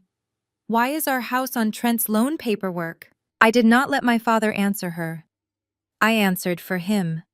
Because Apex Holding Group does not hand out $500,000 to unemployed men with fake businesses, I explained. They require hard physical collateral. Trent did not have any assets, so he used the only thing of value he had access to. He pledged your fully paid-off home as the unconditional guarantee for his gambling money. My father shook his head violently. "No, that is impossible," he stammered. "We hold the physical deed in the safe in my home office. We never signed any transfer paperwork. We never went to a notary. A commercial lender cannot just take a house without the owner's legal consent." "Look at the bottom of the page, Dad," I said, pointing to the photograph. "Look at the execution lines." My father looked down at the signature block. His eyes widened in absolute horror as he saw his own name written in blue ink right next to my mother's name. I watched him trace the slow, careful angles of the forged signature with his shaking index finger. He knew instantly. He had spent years watching Dominique forge his signature on her high school report cards because she was too lazy to study. The distinct, rigid handwriting was an exact match. He slowly lifted his head and looked directly at Dominique. "You forged my name," he said, his voice dropping to a terrifyingly quiet whisper. "You stole the deed from my office safe, and you forged our signatures to give our home to a loan shark." Dominique shrank back into her leather chair, pressing herself against Trent. "No, Daddy, please," she begged, tears streaming down her face, ruining her perfect makeup. "Trent told me it was just a temporary bridge loan. He said he would pay it back in a month and you would never even know the house was leveraged. He made me do it. He said he would leave me if I did not help him get the money. Trent jumped out of his chair, his face twisted in pure panic. "Do not listen to her!" he shouted, pointing an accusing finger at his own wife. It was her idea. She knew exactly where the safe key was. She told me the house was paid off, and she volunteered to sign the papers because she wanted to keep buying her designer bags. I did not forge anything. She committed the fraud, not me. "You lying coward!" Dominique screamed, launching herself out of her chair and shoving Trent hard in the chest. "You took the money and spent it on that little blonde girl while you told me we were building a future. You ruined my life." The illusion of their perfect marriage shattered completely into a million jagged pieces. They stood in the middle of the corporate conference room screaming vicious insults at each other, exposing every lie and every betrayal they had hidden for years. But the real explosion came from my father. Calvin let out a raw, guttural roar that shook the glass walls. He lunged across the space between the chairs and grabbed Trent by the lapels of his expensive custom suit. He slammed the younger man against the glass wall so hard the entire pane rattled. "You stole my home!" My father roared, his face inches from Trent's terrified eyes. "I welcomed you into my family. I treated you like my own son. I defended you against my own daughter, and you stole the roof over my head to pay for your filthy gambling habits. I will kill you with my bare hands." "Calvin." "Stop," my mother shrieked, grabbing his arm and trying to pull him back. "You are going to have a heart attack. Let him go." But my father was completely blind with rage. The two federal agents who had been sitting quietly at the end of the table immediately stood up. They moved with swift, professional precision. One agent grabbed my father's shoulders and pulled him forcefully away from Trent, while the other stepped between them, creating a physical barrier. "Step back right now, sir," the lead agent commanded, his voice projecting undeniable authority. "Take a seat and calm down, or you will be restrained." My father stumbled backward, falling heavily into his chair. He buried his face in his hands, taking ragged, gasping breaths. He was a proud, wealthy man who had built an empire from nothing, and in the span of 20 minutes, he had discovered that he was entirely bankrupt. His golden child was a felon, his perfect son-in-law was a grifter, and he was about to be evicted from his own home. My mother turned her absolute devastation onto Dominique. "How could you do this to us?" she sobbed, hitting her own chest with her fists. "We gave you everything, Dominique. We bought you whatever you wanted. We paid your private school tuition. We bought your cars. We defended you against everyone. We almost disowned your sister just 2 days ago because we believed your lies. And you repay us by making us homeless. You are no daughter of mine. You are a selfish, disgusting criminal." Dominique collapsed onto the floor, sobbing uncontrollably, her hands covering her ears as if she could block out the reality of her actions. "Mom, please," she wailed. "I am sorry. I will fix it. I will get a job and pay you back. I swear I will fix it." "Pay us back with what?" my father shouted, his voice cracking with despair. "You owe $754,000. You have never worked a real day in your life. You play dress-up on the internet while your husband sleeps with college girls and gambles away our retirement. There is no fixing this. We are ruined."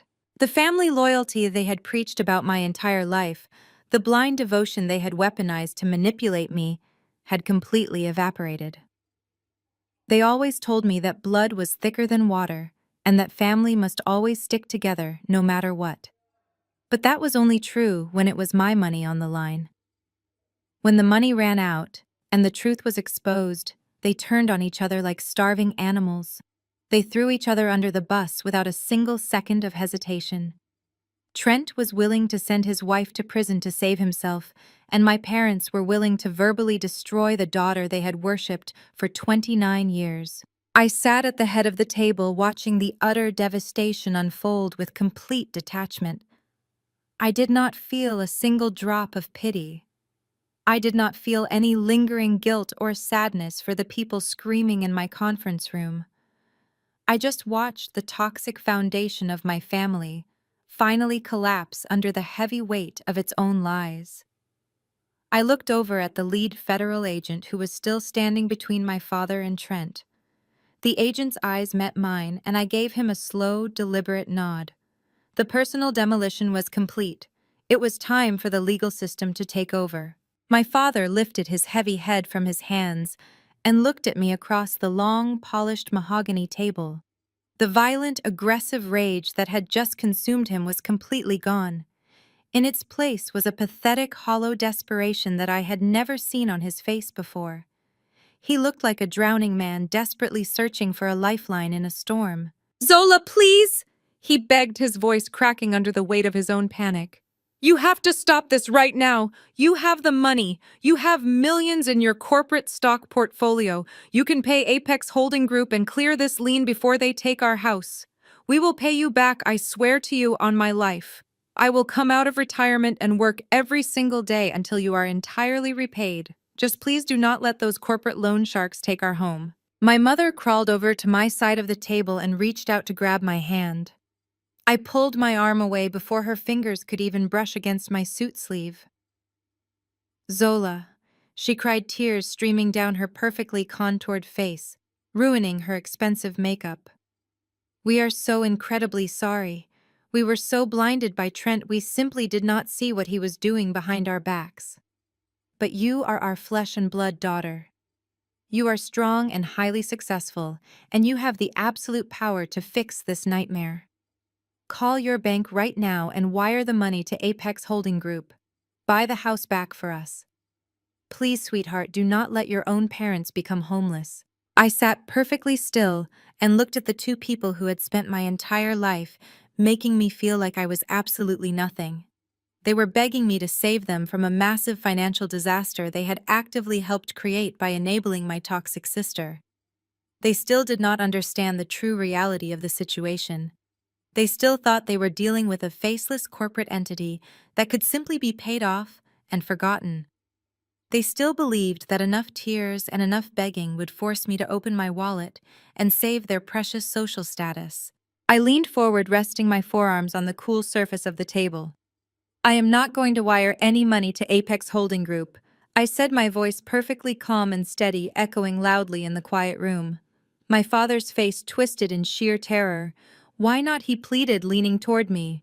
"You can afford this, Zola. You make millions of dollars every single year. Why would you willingly let a predatory lender take your childhood home when you have the financial power to stop them today?" I looked directly into his desperate eyes.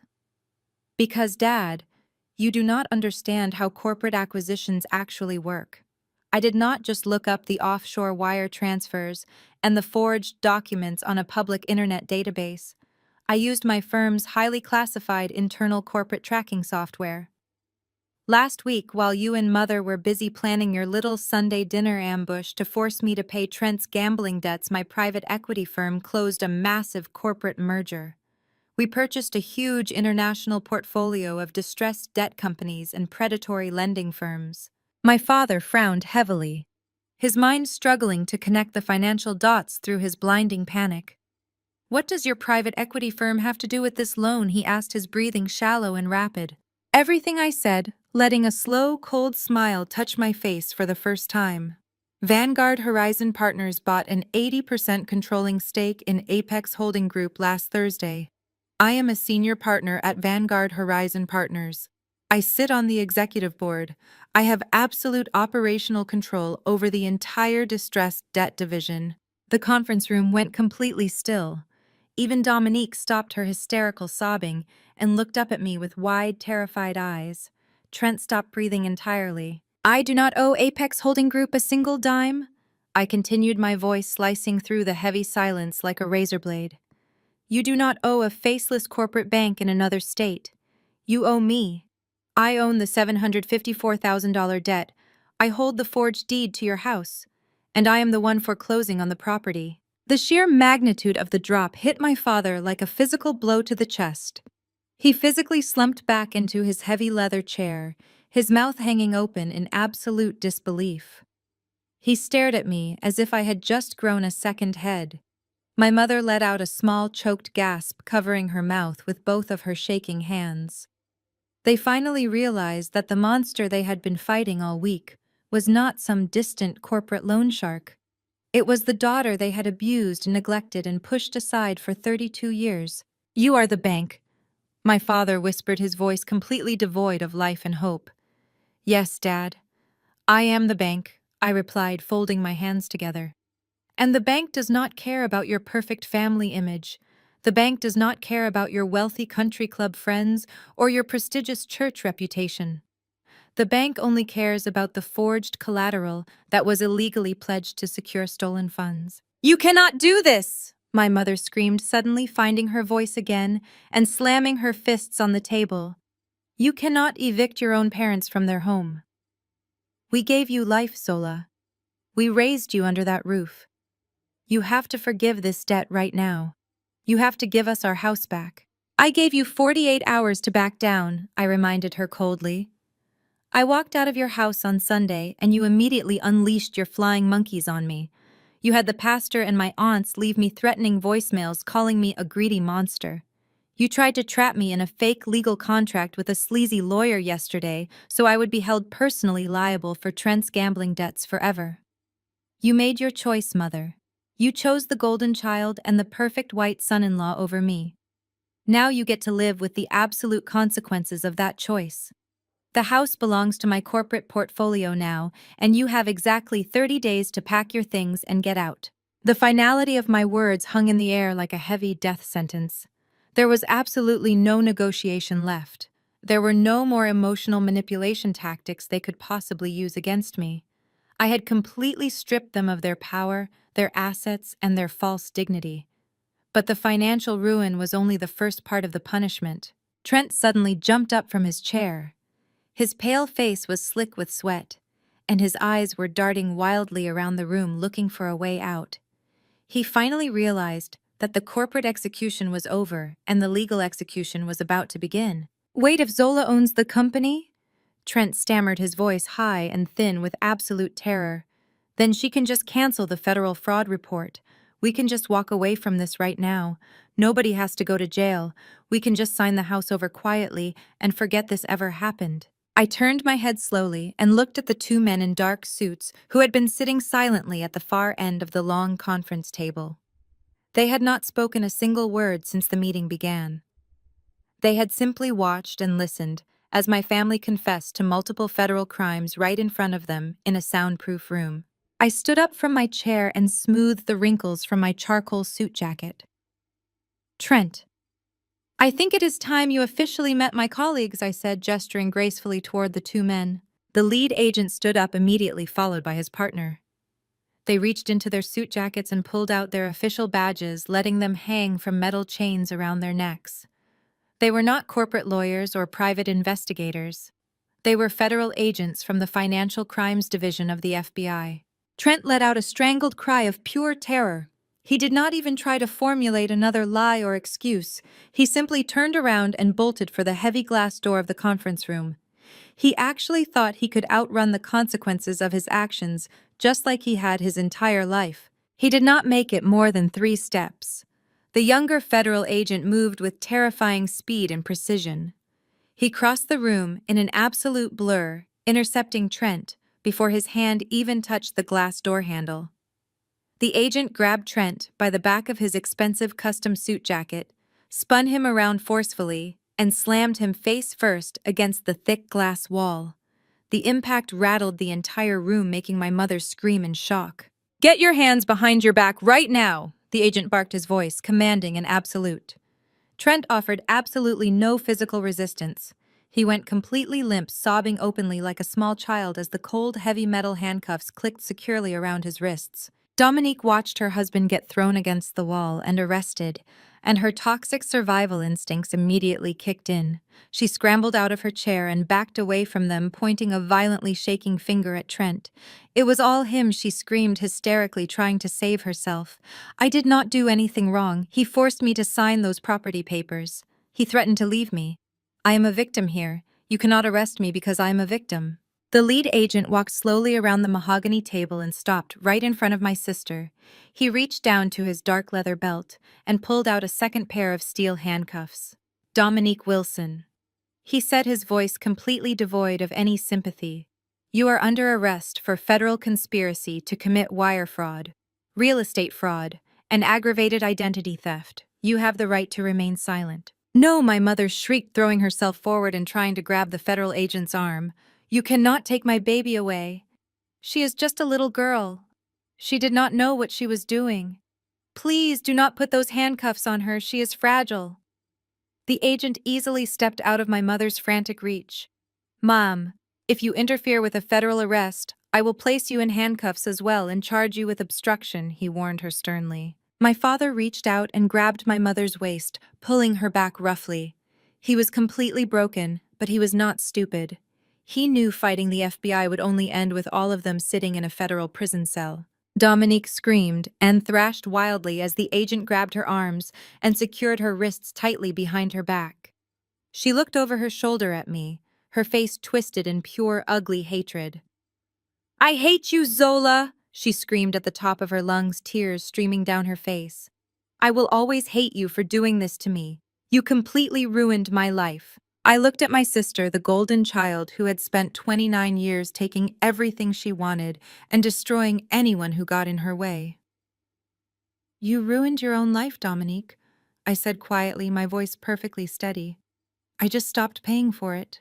The agents grabbed Trent and Dominique firmly by their arms and marched them toward the conference room door. The sound of their loud sobbing and angry screaming echoed out into the quiet corporate hallway as they were led away to the secure freight elevators. My parents stood entirely alone in the empty conference room, watching their perfect family image completely disappear in steel handcuffs. The heavy silence that followed was incredibly absolute, but for the first time in my entire life, it felt deeply peaceful. I watched the heavy glass door swing shut, completely sealing my parents and me inside the quiet conference room. The reality of what had just happened settled over them like a suffocating blanket. My mother, Yvonne, let out a low, guttural wail that sounded like a wounded animal. Her legs completely gave out beneath her and she collapsed onto the expensive corporate carpet right in front of my chair. She did not care about her designer suit or her perfectly styled hair anymore. She crawled toward me on her hands and knees, looking up at me with a face entirely destroyed by grief and absolute terror. Zola, please, she sobbed, grabbing the hem of my charcoal skirt. Please, you have to stop them. You have to call those men back right now and tell them it was all a big mistake. You cannot let them put Dominique in a federal prison. She is your little sister. She will not survive in a place like that. I sat perfectly still, looking down at the woman who had spent my entire life telling me I was cold and selfish. I did not reach out to comfort her. I did not pull my skirt away from her desperate grip. I just looked at her with complete emptiness. I cannot call them back, Mother, I said, my voice flat and emotionless. They are federal agents, not corporate security guards. Dominique committed federal wire fraud and forged your signature on a commercial real estate lien. The government is pressing those charges now, not me. I simply handed them the evidence they needed to do their jobs. She shook her head violently, tears flying from her face and spotting the carpet. No, she cried loudly. You have the power to fix this, Zola. You own the company holding the debt. You can tear up the foreclosure papers and forgive the loan. If you drop the financial claims, the FBI might let her go with a warning. You can give us our house back, and we can hire a good lawyer for Dominique. We can put this all behind us and be a real family again. I looked over at my father, Calvin. He was still slumped in his leather chair, staring blankly at the polished mahogany table. He looked like he had aged 20 years in the last 20 minutes. His proud, broad shoulders were completely hunched over, and the arrogant fire that usually burned in his eyes was totally extinguished. Calvin, tell her, my mother begged, reaching out a shaking hand toward him. Tell your daughter to save our house. Tell her to save our family. My father slowly lifted his head and looked at me. His eyes were red and swollen. Zola, he whispered, his voice breaking. I know we made mistakes. I know we favored your sister, and I know I was completely wrong about Trent. But we are still your parents. I built that house with my own 2 hands.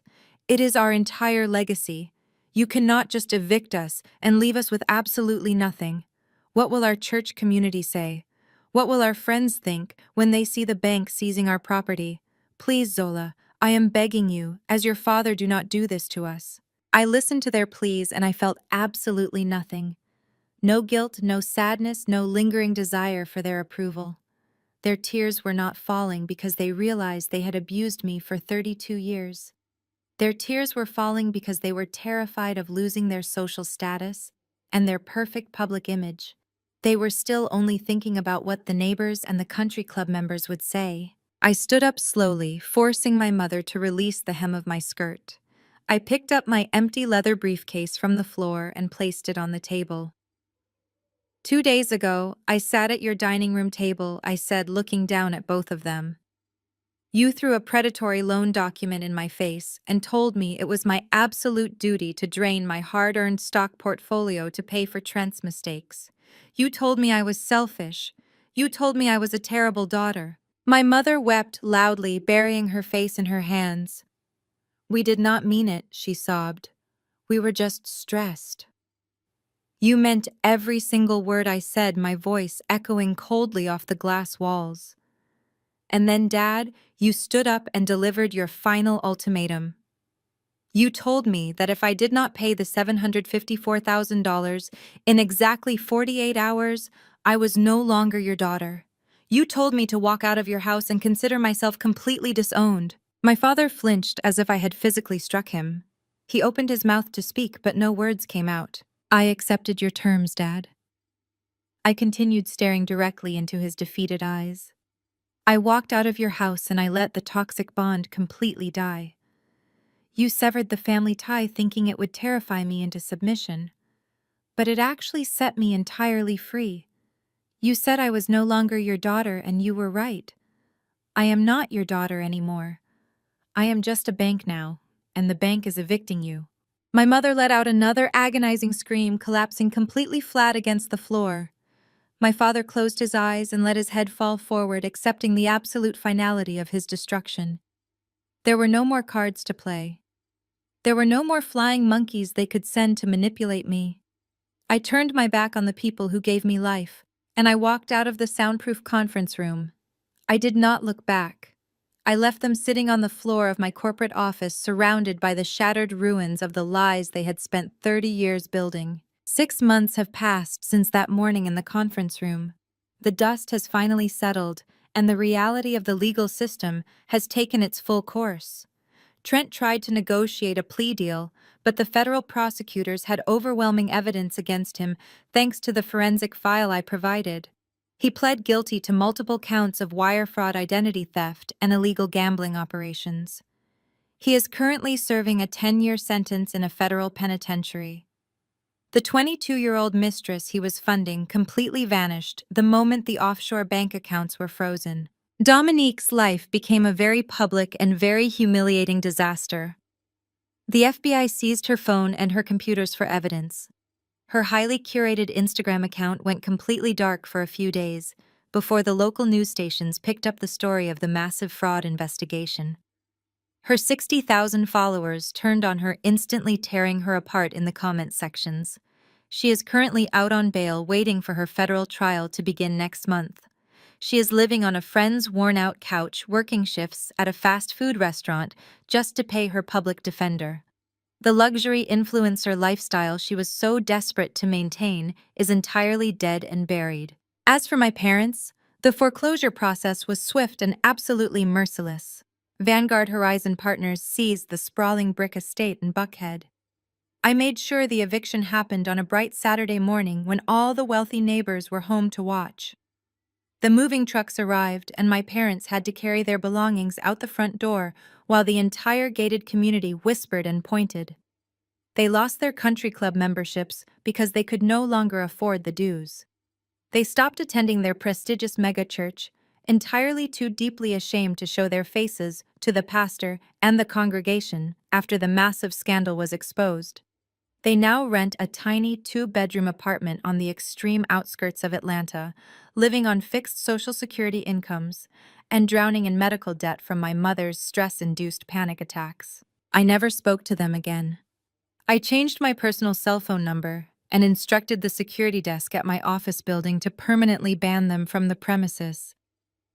The silence they left behind was the greatest gift I have ever received. I am 32 years old and I am finally thriving. My career at the private equity firm has skyrocketed, and I recently purchased a beautiful modern home overlooking the mountains outside the city. I spend my weekends hosting quiet dinners with my true chosen family. I surround myself with friends, colleagues, and mentors who celebrate my success instead of treating it like a personal ATM machine. There is no screaming, no emotional manipulation, and no religious guilt trips masquerading as love. In our community, there is a very toxic concept known as the black tax. It is the unspoken expectation that the one person who manages to escape the cycle of struggle and build real wealth must permanently sacrifice their peace to fund the bad decisions of everyone else sharing their bloodline. We are told that family is everything, and that loyalty means setting yourself on fire to keep your relatives warm. But I learned the hard way that blood does not automatically equal love, and shared genetics do not give anyone the right to destroy your life. The greatest revenge I could have ever taken against my toxic family was not sending them to prison or seizing their house.